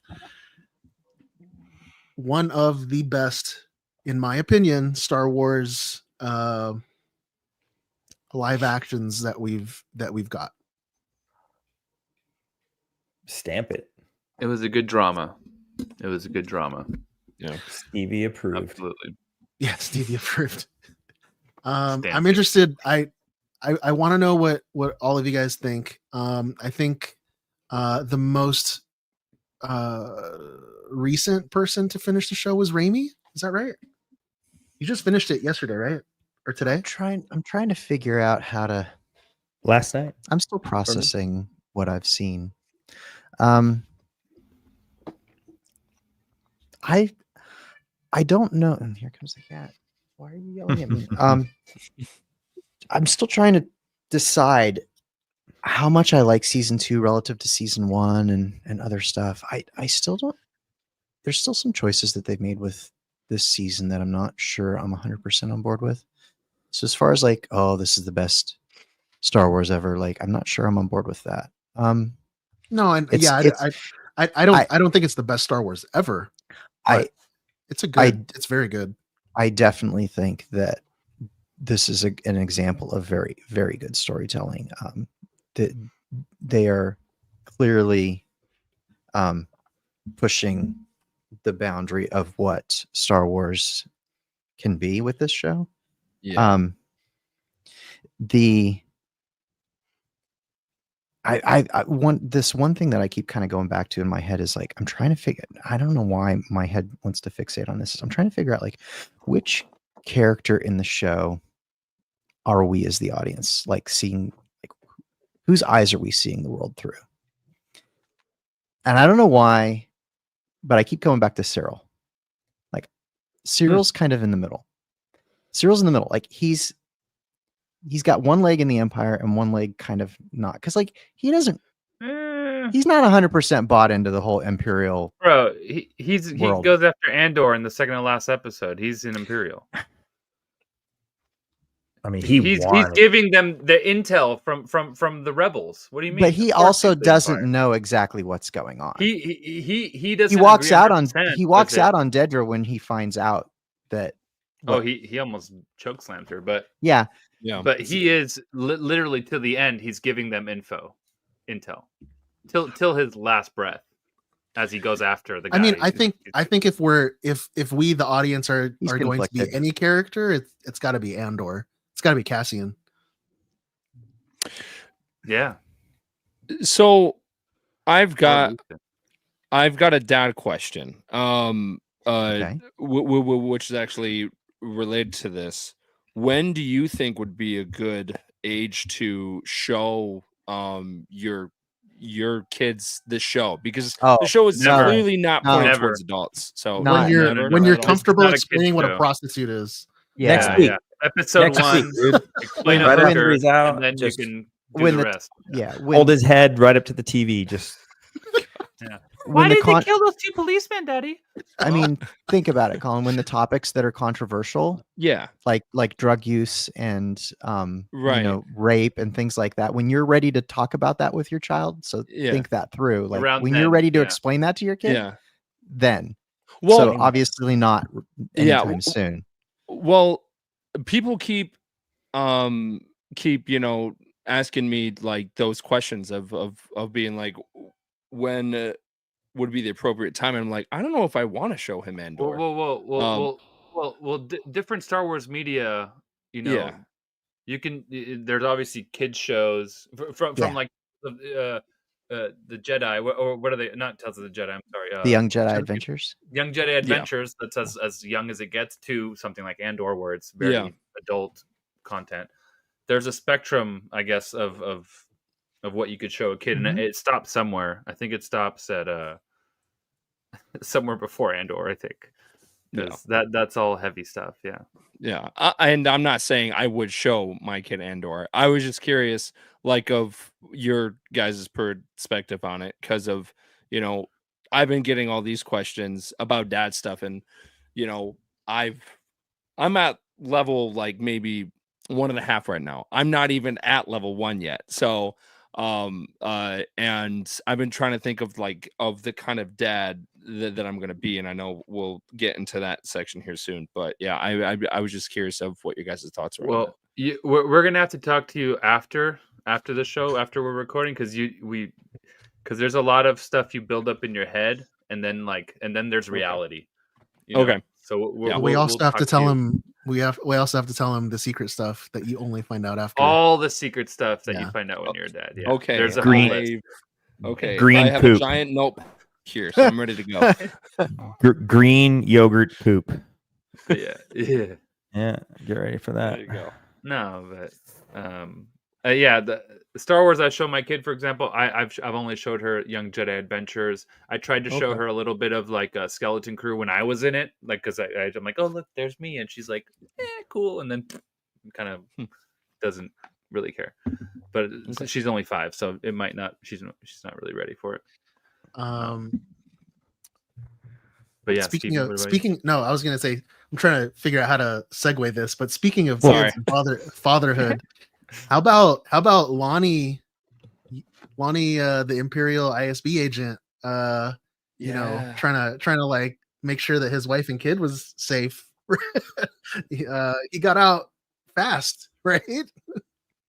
That's what Real fast. I think that's what Luthen meant by, do you want to get out fast or do you want to get out safe? And he was like, fast now. I want out. Yeah. I mean, as soon as as soon as Luthen told him like about Yavin, that's when I knew he was not safe. I was like, oh man, he's like telling him that. I was like, that is not a good sign. When you give up too much info. Yeah. Yeah. Well, now we know where, he could have relayed that. Yeah. Now we know where Cassian gets it from, right? When he shoots Tivik. Cold-blooded. Oh, just tell me. Boom. But go ahead. Oh, well, I was gonna say, Rami, were you done with your thought? We went off on a tangent. Yeah, no, that's fine. Yeah, All right. keep going. You're good. I overall just felt like watching the rest of this. I really, towards the end, I was towards this last chapter through it. I was really like, man, I had like super strong kind of Solo and even prequel vibes of like, we have a story already in place that we know, but we're getting like origin story or whatever you want to call it. Like there's like added chapters to a book that's already written. And I really dug that. Like, you know, and then they threw in, you know, tons of K2. Little upset we didn't get the manifesto being uploaded into K2. Well, dude, that was something you created in your head. It was. That wasn't something that was confirmed or mentioned or anything. The dude wrote said that in your head. climb. The dude said climb. He said climb. This In guy the said exact climb, same and the way. droid He said a single vocabulary word, and that means Just that's saying. what it. Just saying. Nah, just dude. saying. I mean, But- it would have been cool, but they you threw should it- have written him an email and been I like, know. "Dude, you have to do I this." feel you. I'm almost But- happier what they did with Nemec in the finale.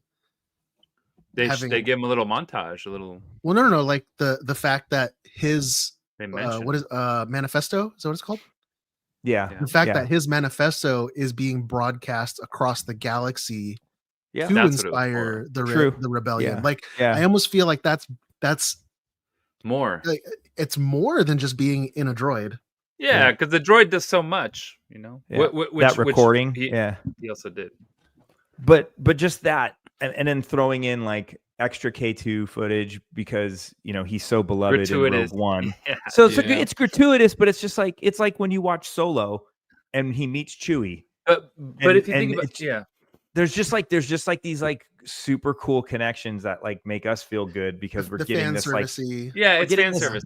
It's fan But- service, but we're getting added story to it. But if you think about it, we got probably 45 seconds of K2. Like For it sure. wasn't that much. you For know? sure. But it was For sure. enough. It was enough to save the day, make us Yeah. feel good. You know, it was For enough sure. for it satisfied us. You know, it was a full For tummy sure. after that, you But know? it's all of what I'm just saying of like it's just adding like extra story. We all love Rogue One. Everyone loves Rogue One. Sure. Like that's yeah. doesn't even need to be discussed, right? Like most people love Rogue One. So Yeah. this was just like adding onto it, which Oh, serious. oh, Stevie. Oh, Okay, no. What happened? I don't want to interrupt your train of thought. Go ahead. So I don't know. I just had like a really good feeling. Like I had a really good feeling about this. As I was watching those last 3 episodes, you know, you and I were both kind of harsh on the first 6 episodes. I still kind of stand by some of those episodes. do. Like I do those as well. Weird Yeah. rebel things, which, and I get it. They're building up a story, whatever. It just to do it so well at the end, it makes you look back at those other Yes. episodes and be like, Absolutely. It's didn't like really need what, that. like what did I miss with this Yeah. other 6 hours? But Yeah. I think, and I Well- did probably what most everyone did is I started Rogue One like right after. And Yes. man, the tie First half right hour. into Rogue One, yeah, it is awesome. And something, and I actually watched all of Rogue One, and really what I noticed too was super cool was in Andor, especially these last 3 chapters, there was some really cool cinematography of like Krennic when he's in that ISB rotunda, and there's that giant white screen with the cog on it. That was such Rogue One. Like there were so many shots of him with these like just grandiose backdrops behind him. I found all of those little imagery tie-ins just to be amazing, and it really is seamless into Rogue One. Like you can Dude. turn on Rogue One and go, and you still have that kind of anticipation, right? These 3 episodes, chapter 4, like the whole time you're like, oh my god, what's gonna happen? What's gonna happen? yeah. And it leads right into Andor, and that's how Andor flows. The whole thing of Andor, you're kind of like going, oh, crazy, this is crazy. One other like another tiny thing, just consistency was like, I never noticed this, probably blind to it, but when Saw pulls Jin out of the cave, he's in the OG Saw outfit with the sleeves with the like rings on it. You can barely see it, but it's in it. And I was kind of like going, oh well, wait, they gave us classic Saw outfit in Andor. Yeah, he has it in Rogue One. I just never really even noticed it. Well, that's now you do because we have it in Andor. Yeah, the continuity. They kept the continuity. Yeah. And I don't know if you're done or not, Brian, but I No, go for it. Yeah, I mean, I just found all those little touches to just be awesome. I felt the same way when I watched Solo, the same way when I watched the prequels. You know, you're getting like this story to movies we already love. So they did a great job. It was fantastic. I think these last 3 episodes obviously were the strongest out of the whole 12 episode series. And Tony Gilroy did such a good job of blending everything into what becomes what is Rogue One essentially. Because that, if you think about it, that movie was 10 years ago. Yeah, almost 10 years ago. For them Yeah. to obviously they had to have people to do the research and get things in place, the right actors, and obviously some actors were replaced because of scheduling or whatever. But they were able to get, and like you said, Brian, like the details, getting the costume from Rogue One was an earlier thing from Andor, and then later on he had the more complex costume because of the breathing apparatus and everything. And the attention to detail was awesome. The stakes were very high. The ISB TAC force coming in, Yeah. what was so freaking cool to see. There were just these like beastly, like bodyguard dudes, whatever, coming in, and K2 comes in after and saves the day. That I thought that was awesome. The whole Clea thing where she has to go and basically unplug her adopted father, from life support because of the movement, because that's how important it is. That I felt like that was so heavy. And you feel for her throughout, because after that they end up saving her, but at the end she's like so traumatized, so stricken with PTSD, Yeah. that she's just wandering through the rain, and Val finds her. Hey, oh my God, we got to get you out of the rain. Puts a thing on her, and she's just kind of wandering, and like she's kind of lost her essence essentially. It's really heavy. It's almost like a like casualty of war. It's almost like to further your point on that, John. It's like she didn't have a normal childhood, furthest from, right? But Luthen made her a weapon, and Luthen made her a blaster. She's the trigger, and Luthen is the one holding the gun, right? So now that he's gone, she's just like, what do I do? Yeah. Yeah. You're missing all the other components that make you whole essentially, or whatever, that made you feel safe or secure or whatever. Her security blanket that was there her entire life essentially, that saved her, is gone, and she had to be the one to dispatch him, which is brutal. And also I take back what I said last week about hating Bix, because she made the right decision, apparently, because we got a little Andor Junior floating around somewhere. Steven called it, and now it makes sense. And yeah, it makes sense. You mean little Poe, little baby Poe? Yeah, right. I said that. I said no, but that's funny.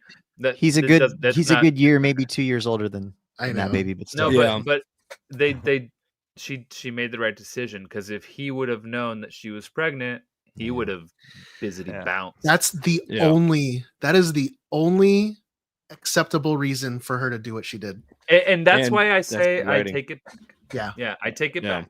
100%. You know what? Yeah. I would have, and I almost I'd put myself in his shoes.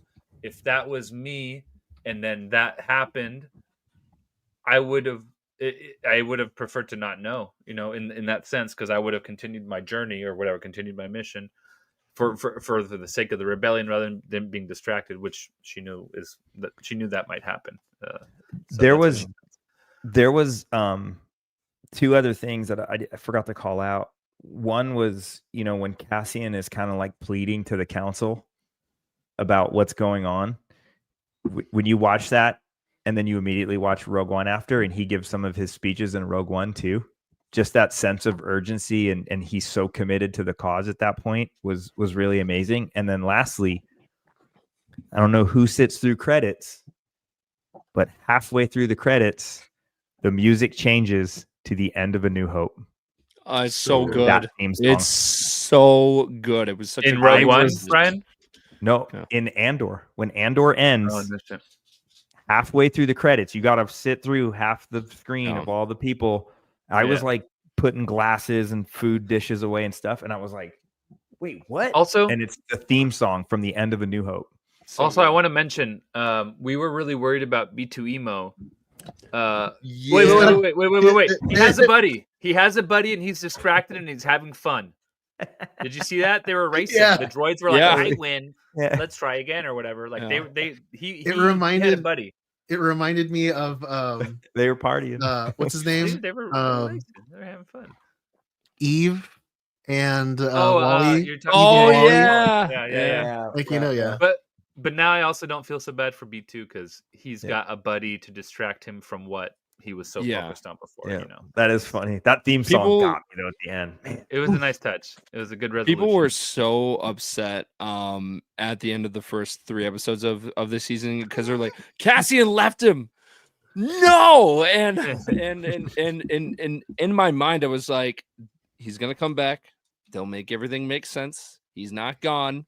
He didn't leave him for I just know it was gonna work out. So seeing that paid off was great. Yeah. I mean, kudos to Tony Gilroy for giving us that ending, right? That whole ending, that final 5-minute montage. That final sequence was awesome. Yeah. With just like it just going, leads right into the movie. Yeah, but going which was so seamless. It was awesome. like retroactively like showing each of the characters and then just that they're okay. Everyone is on their path. And then ending it with the whole Bix thing. You called it. You called it. I Steve. did. I took a few notes here, and I just wanted to go through these. They're just random notes that I took throughout the show. So at the end of episode 9, we see Vel holding up the blaster, and she's like, "Who's this belong to?" And then we see Melshi, and he's like, "Oh, that'd be mine, right?" I was like, there had to be something else with that blaster to make that more significant. So then I started like doing research on it. That's the blaster that was pointed at Cyril's head by Cassian in season 1. Oh. And then when Cassian went on to Aldhani, it's the blaster that the guy with the tattoos on his chest and on Aldhani. Yep. He's playing the Thing in Fantastic Four. Ibon Moss Baccarat. Baccarat. Yeah. He was like, "Oh, let me see that blaster. Vel wants me to inspect it." And he gives it back to Cassian, and then Cassian ends up giving that blaster to Melshi on Niamos after they escaped Narkina. And then so that blaster has like literally followed the entire series. That's pretty cool. Yeah, that's a Speaking great of Easter egg. Narkina, Yes. was in the outfit at the end. I thought Just- she was going to get blasted. Yeah. So did I. Just sent to the chamber. Was she on Narkina Dude, she was- 17? She was just like, damn it. Like in the chamber there, yeah, barefoot. So on the actual, 5. so on the Star Wars website for like the episode guide, it says that she's on Narkina too. Yeah. Okay, there you go. Yeah. That's You ain't that's getting a out. really bad one. That's for sure. Yeah. That's probably the low security one. She's chilling. No. ISB was on fire. How about the dude that murked himself? Dude. He Well- just was like, I ain't facing that group. Partigats? Yeah. Partagas. Yeah, because Bro. of when that happened, and the stormtroopers were about to walk in, and I can't think of his name, the other officer was just like He knew. Yeah, I was He like, knew. mm-mm. He's like, no. just wait. Give it Well, a who second. was he going to see? The Emperor? I think he was on that way. Or Tarkin or Vader? Because he was like, Or they maybe want to see you. Yularen. Yeah, someone Yeah. not quite as high up. He was going to get killed anyway. Yeah, he's like, I'm going to do it myself. How did you guys feel about the Emperor not showing up at all? Because he was mentioned almost in every episode, but he just didn't show up. That's Like, fine. It's fine. I liked it. I liked that his It's like the presence. monster you can't see. Yeah, his presence was there, but you know, it's like he's looming. if you're any one of these people, you never have any interaction with the Not only president that, or the emperor, the king, or but- whatever. and you never want to. Yeah. Yeah. You know, if they bring him up, it's probably not a good reason. You know, Yeah. Right. like you probably messed up. So I wasn't hoping that like he would like be a big part of it, and I know why Tony Gilroy didn't want to, because he said that the actual writing and dialogue for him was just going to be too heavy to write. But I still think that if we got him in the actual Senate of where Mon Mothma was doing her speech, I think her speech was great, but I think it would have been more impactful if he was in the room, because he is the Empire. He is the face of the Empire. Yeah. So having her say that speech to his face, like, and then him sending like as a bunch of troopers and guards and everything after her as casting her or escaping, I think that would have been more impactful. I think the scene was great, but Was he tyrannical at that point though? Was he Oh, yeah. already like the supreme Yeah. emperor, or was Yeah. he just Yeah. mellow? I mean, or if not that, Colin, at least a scene of him in his office with like the little hollow net like playing on the side, and then just cut to his face, and he's like, "What did she say?" Like, yeah. This bitch. I was And that just like, of just not that could having the Emperor show up was just a disappointment to me, just because he is the Empire. He's the face You just of wanted the to Empire. see him. You wanted to see him. I didn't want it to like just be there to be there. I wanted it to make sense, and having him in the Senate in that scene would have made sense. Just because of he was the one that was approving like and like having the gears turn for the Gorman massacre. He was like talking to all of them about it. So just bummed me out that he wasn't there.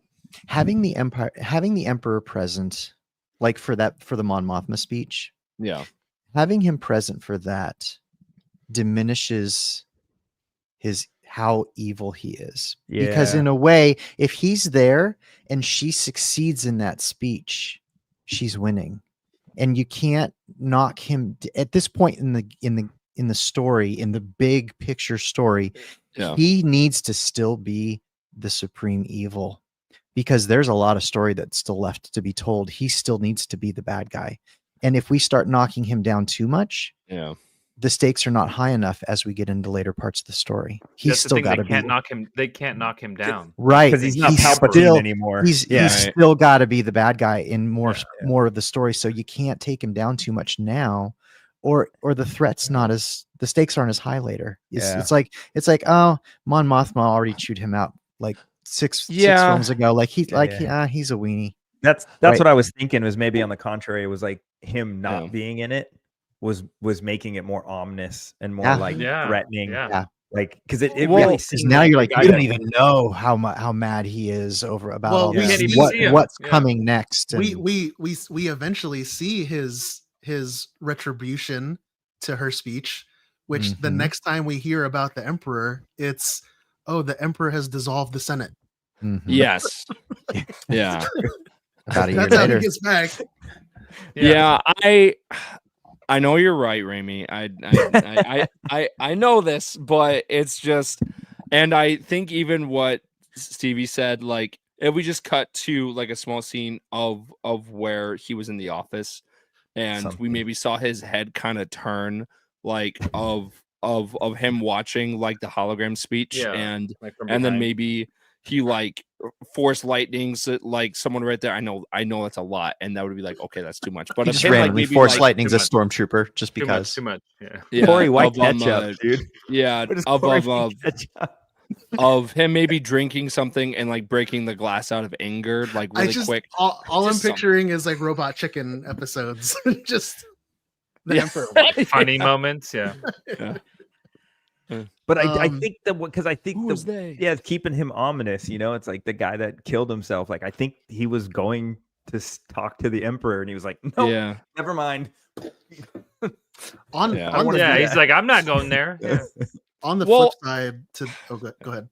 Well, he showed up in the Bad Batch. He has been in Rebels. That's true. He Yep. like and to me it was just like, oh, and then he was in Obi-Wan Kenobi as well for a short second there, and it's just like Ian McDiarmid loves playing this character, and Yeah. if someone was gonna make Would've been it fun. work, Yeah. I think Tony Gilroy was the person to make it work. And if he says that the writing and everything was too heavy to write for him, then I believe him. But just me as a Sheev fan, I was just like, Yeah. I would compare it to Gareth Edwards said about having Vader in Rogue One. No, it was they wanted wait. to use him as little as possible. Was because- Palps in Rogue One? no. Okay. No. I But I'm mean- just saying a He's comparison still of a like looming presence, though. You're taking this pinnacle character and you just Yeah. like you don't want to overuse him, No, Oh, but he's like a god tier character. He doesn't even need to be in the thing, Yeah. and he's still frightening. Speaking of Rogue One, I wanted to touch on this earlier. So like all of you, I also went into Rogue One immediately after watching episode 12, and Rogue One is one of my favorite movies out of all of them. But I was watching it now with a different lens because of what I had just witnessed in episode in the chapter. And man, I mean, I was a little annoyed with Jyn. How she just kind of like Brat. she just kind of like, I don't know, just inserts herself into the story. She Like, doesn't this know is that Cassian's been in this fight since he was 6 years old. Yes, that's Yeah. exactly Doesn't what know I the story. Yes. And it just felt now more than ever, it felt like a Disney movie. If that she makes didn't have It's parents. like less serious, right? Yeah. Well, she had Like, Saw. What are you talking she about? was He's an great. orphan. He's really cool with kids, especially. Yeah. You think you're gonna grow up fine? He's like, here's It the is- Rhydonium, it is- child. I Drink will say that Inhale. Rogue One is a very good palate cleanser from going from It's the very the different. heavy the dark and heavy story. Yeah. You get Rogue One, and then the next movie after that is just lightsabers and space wizards and Muppets and aliens and all this stuff. So yeah, I can see how it's a transition. But Rogue One Um, is very dark. The ending is the darkest of the dark it's the Eh. darkest movie. But You after can- At the time. everyone dies. At the- Everyone dies. I will agree with you, yes. But after watching Andor, Yeah. like It's still everyone dies. Well, Andor is just Yeah. is the appetizer to Rogue One. Yep. Not Yeah. the other I'm way with around. John on that. I'm with John on Well, that. Rogue One so- feels more like an amuse bouche. wait, so John, are you saying that Rogue One is darker than Andor, or are you just No, saying I'm saying that it's a Carries. package. Yeah. Okay, yeah. What happens in Andor it is or what happens in Rogue One is the result of what happens in Andor, but it's all one story. It's all connected. It's And- like the prequel. of the right? prequel. And that's the beauty of the show, is like it's so satisfying to watch all that and then go into Andor. I mean, and then going into Rogue One, Yeah. knowing everything now, But like of just those small lines that you hear in Rogue tense. One. Yeah. You know what's it's really so messed awesome. up though? For any new Star Wars fan that's just breaking into the franchise, it's Yeah. gonna be so hard to like connect the dots. Imagine being like, all right, start with A New Hope. Wait, Yeah. Rogue One. Wait, Wait. Andor. Wait. Wait. So there's after Andor, maybe Rebels, and then what? So it's like there's Wait, no, Clone now Wars. Wait, oh yeah, so No, go no, back Attack and of the watch. Clones. No, hold on. Yeah, go back to the prequels. Come on, hit up Acolyte. No, but Whoa, there's, whoa, there's, whoa! How about yeah, the yeah, I holiday went too far special? I back. mean, come on. Okay, I mean, if you want to really go, I for it. think it's No, but I'm best just to saying. watch in Now, theatrical release. now I feel like there's not necessarily. It's like the sacred timeline where everything is intertwined and connected, and it's like a spider web of events that you I have say to. theatrical release because then you get to have the same feeling that we have from what's Maybe. happening. But is that the best way? But also, is there anyone else on the ship? Hi. He's like, hi. K2? Hi. Yeah. And he's all, who else is on the ship? Hi. Okay, so speaking of satisfying, we got to see different character, full and complete character arcs in this show, but I think the most satisfying character arc that we got was Luthen's. Yes. With his flashback in this chapter was unexpected. Yeah, very unexpected, but oh man, it was so good. The fact that even his last name is just Lear.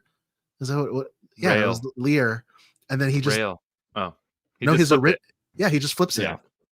Yeah. It was really cool.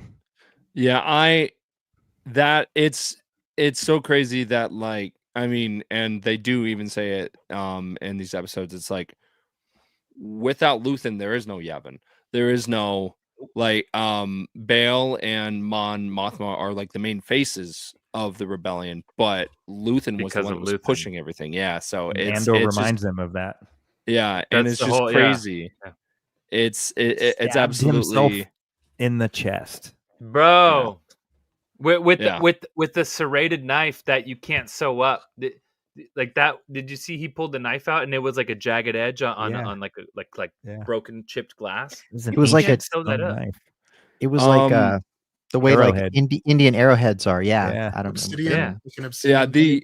Yeah. because of He said it it was is from the Nautilin, same right? species as Kit Fisto. Yeah, Nautilin. It was Yeah. a Nautilin like Bleeder. Yeah. Yeah, that's what he said. He's like perfect. Yeah. Okay, so Solid. I know that in the past I've asked you guys which and we've had this debate on the show before, which speech from Andor was better, Luthen's or Narkina dude, what's his name? Kino Loy. Kino Loy, yeah. After completing the series, it's Luthen's 100%. Luthen a billion times, yeah. What do I Kino's sacrifice? Everything. I'm a sucker for Kino Everything! Loy, though. Everything. Yeah. What do I sacrifice? I Especially think with the there's- accent. I think there's more like urgency, importancy, content, like of Luthen. Yeah. Of just like we said, he created the rebellion.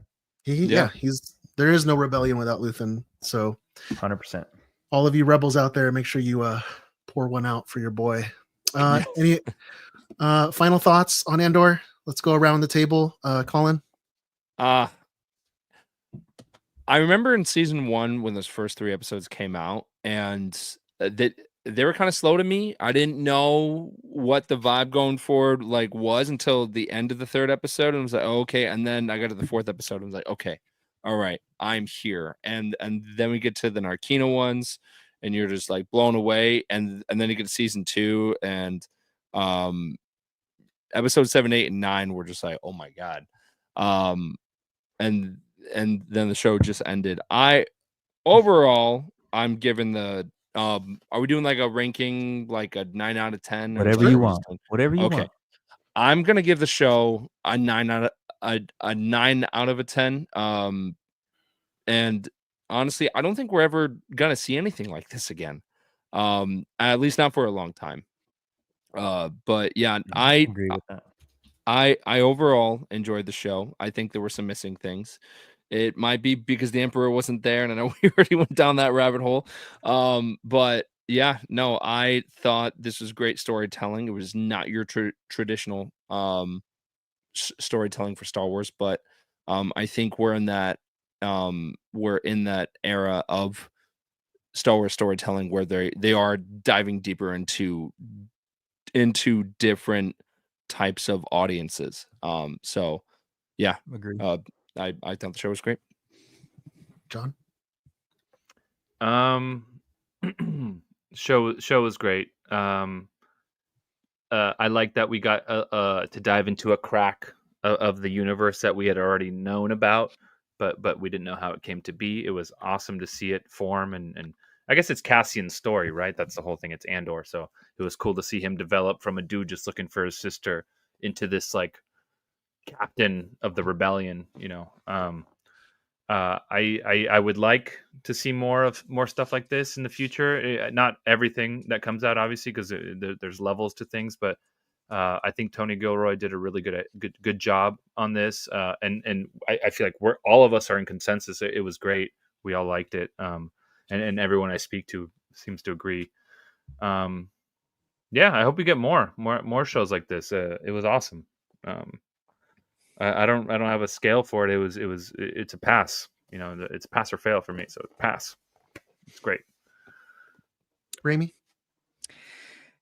If we go back to A New Hope, the opening text starts out saying rebel spaceships striking from a hidden base have won their first victory against the evil galactic empire. Oh. That was almost 50 years ago now. Wow. Yeah. That one sentence has given us Rogue One and all of Andor. Mm-hmm. Wow. Yep. That one sentence turned into all of this content. And just think about how much we could pull from what we've gotten just from that. Like, that's what I'm saying. I mean, all of the other dove stuff into that's a crack. intertwined. Yeah, exactly. Yeah. Exactly And what you said. We Like, need more of that. yeah. And like, I mean, I told somebody earlier today, I'm like, I'm here for the Clea spinoff show now, right? Like, give me Yeah. that. Like, give me a Clea James Bond show. Like, Kinda down I'll for watch that, 4 yeah. seasons of that, man. Yeah. And we've seen these characters that were in this interwoven into the other shows that we've watched, right? Like, how many of these characters, like, we've seen them in the Bad Batch and everything else that we've Animated and otherwise, right? Yeah, exactly. So, I mean, obviously, this is now part of the overarching Star Wars mythos that, like, it's part of it. It's part of the fabric now. So, there's no Star Wars without any of this anymore. So, yeah, good, right? it's essential. Yeah, that was awesome. Brian? I give it 4 moof milkers out of 5. It would have gotten 5 if those first 6 episodes weren't what they were. But I mean, Raimi pretty much nailed it right there. Like, I love deep kind of backstory that pull on my cheap date fan strings. I love that stuff. So I loved it. Yeah, I mean, the real reason why I gave the show a 9 was because my favorite character, Max Rebo, wasn't in it, but other than that, it was good. Steven? I think that, I think we're all in agreement here. This is some of the best storytelling that we've gotten in Star Wars. I mean, you could take the name Star Wars out of this, and it would be the ratings that we would be giving this show would be the same. Yeah. Yeah. I think Tony Gilroy. That was his mission, right? He wanted to just produce a good drama. That was Correct. he said that from season 1, from the beginning. He just wanted to make a good drama, and I think he succeeded. I think Tony Gilroy, he had the benefit of knowing where the story ends, like, and it's his story. So he got to play in his own sandbox and complete it. There are definitely some choices in the I feel like season 1 was perfect. Like, I would give season 1 a 10 out of 10. Season 2, I would give maybe 14 Dianogas. Only 14 Dianogas. Because there are some choices that I definitely would not have made on the first half of the season. Yeah. But that's just me. Can I jump back in and interrupt a little bit? Sure. And I won't go into the specifics, but I do think that season 2 suffered a little bit from being what started out as what would have been 4 seasons and being compressed down into 4 arcs. I agree with that. Well, like I was just and I won't get, like I said, I won't get into it, but like we know that was going to be 4 seasons, and there are things that we kind of got smacked in the face with week after week after week because of like it would have been originally spread out over 4 years. So yeah, like I was just telling John today, like Gilroy commented that he had a plan, a whole plan to flesh out the story of Cassian's sister. Mhm. But when he was told that he was going to have the 1 season, he made the decision to, if Cassian doesn't know what happened to her, then neither will we. I hate that. Brutal. I want to know what happened yeah. to her. You know, I'm kind of with you, Raimi. If maybe there's like maybe not James Bond, but maybe like a Bourne, since Gilroy did Bourne Identity. Jason Bourne. Yep. You know, like maybe one day we see Cleo like wake up and she doesn't know who she is. Agent of the Rebellion. I need that fan edit. The whole like that guy that's like, oh my god, that's Jason Bourne. Like I need that. Like I need somebody to Oh my God. somebody do that. This is the internet. You guys can do this. Like that somebody splice some Clea footage with that clip and send She it to doesn't me. she doesn't I know need it. why she has all these Thank you. special abilities, but she just does. Mm-hmm. All right, guys. Well, this is it for Star Wars shows. Next week we'll probably go over Tales of the Underworld because we can't let that go by. But I think this is it for Star Wars shows, movies. The next thing I think is the Mandalorian movie, which is like next year. Mando and Rogues. We could talk about Tales of the Underworld next week. Yeah, Tales, and then we'll get Vision season 3 in what, October? Oh, I didn't. Are we this year? Yeah. Yep. Yeah. Oh, okay. Okay, good. Yeah. Oh, thank goodness. I can't go the rest of the year without some new content. Got you hooked. For your information, the stinger of a Yalbek queen is a delicacy on some planets. Okay, Colin, you All are right. on the brink of being a new dad. So this is your Q&A. We're here to give the answers. This is your chance to ask us questions. We're all dads. We're all dads. You are about to become one. Ask away. I've got way too many questions that we don't have no time for. We don't have time. Man, I have of these past couple of months I've been reading, different parenting books. I've been asking people for different advice, and what's really interesting is, which I kind of like, I learned now, is that no one has the same advice. Everyone has like of their own different way, which I love that. I think it's fantastic. I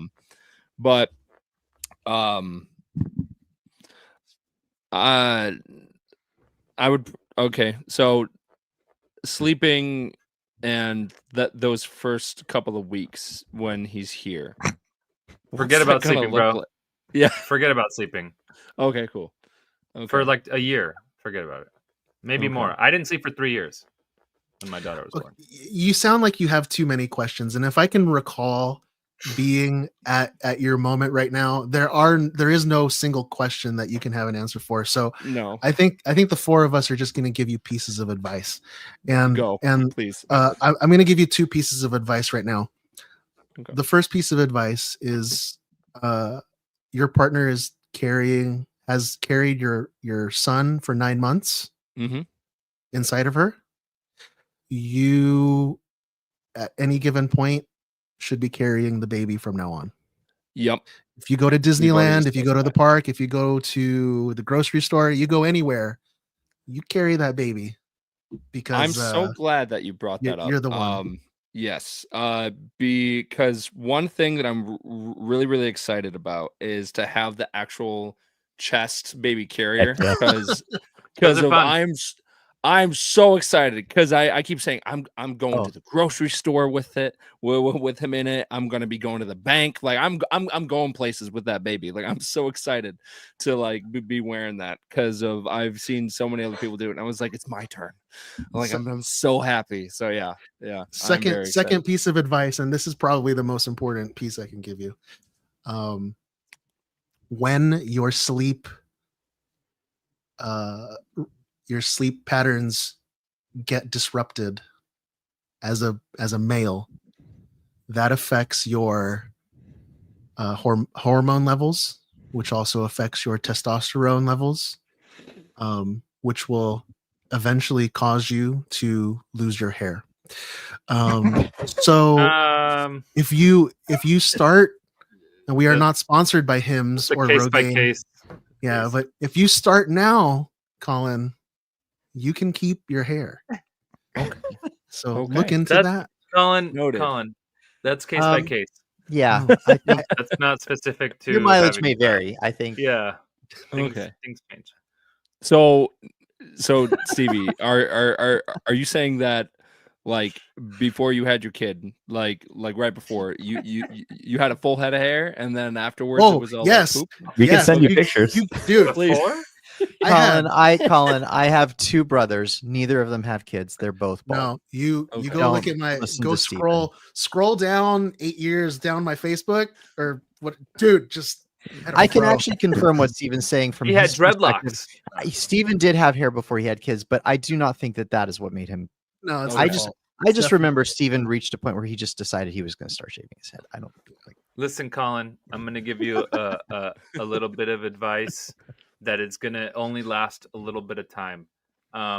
So the first couple months of when your kid is born, they're completely helpless. They can't crawl, they can't walk, they can't do anything. Cherish those first 2 months a lot. Because eventually, I think at like 4 or 5 months, they start trying to crawl, and then all of a sudden, you can't take your eyes off them. Yeah. And not only that, when they're wrapped up like that, they're so helpless. You're the only thing that can help them. Even eventually, as they get a little older, they're still helpless. But those few first months are very special, and they go away very quickly. And people would tell me that when we had our daughter.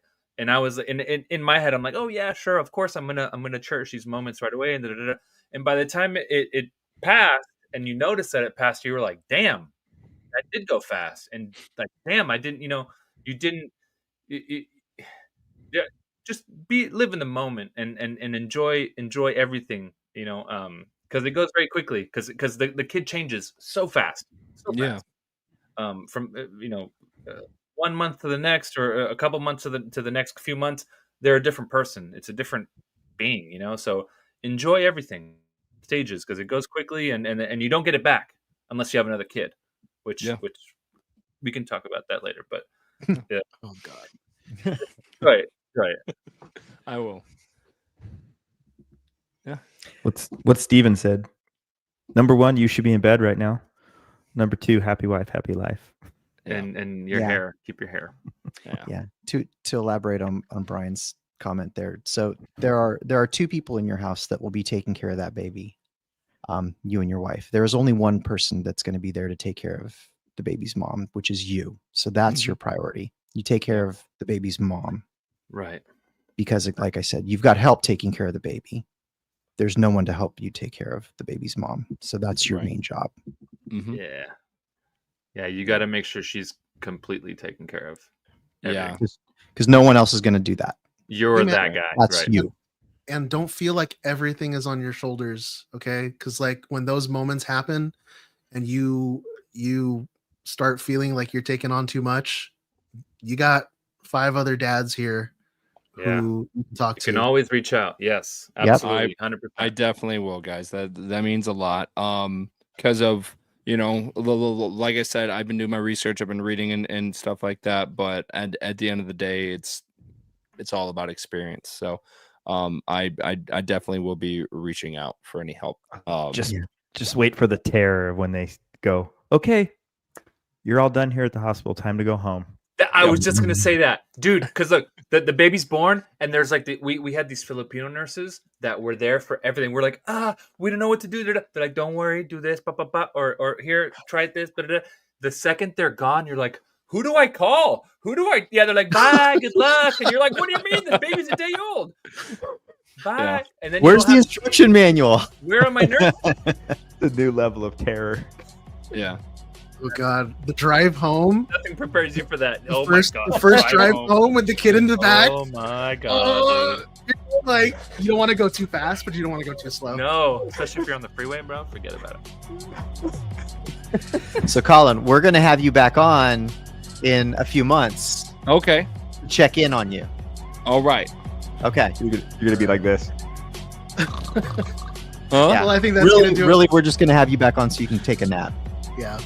So it will be well, I think that's needed. going to do it for us today, guys. If you enjoyed listening, feed that algorithm and leave a 5-star review on your podcast app. Be sure to include a cake emoji for John.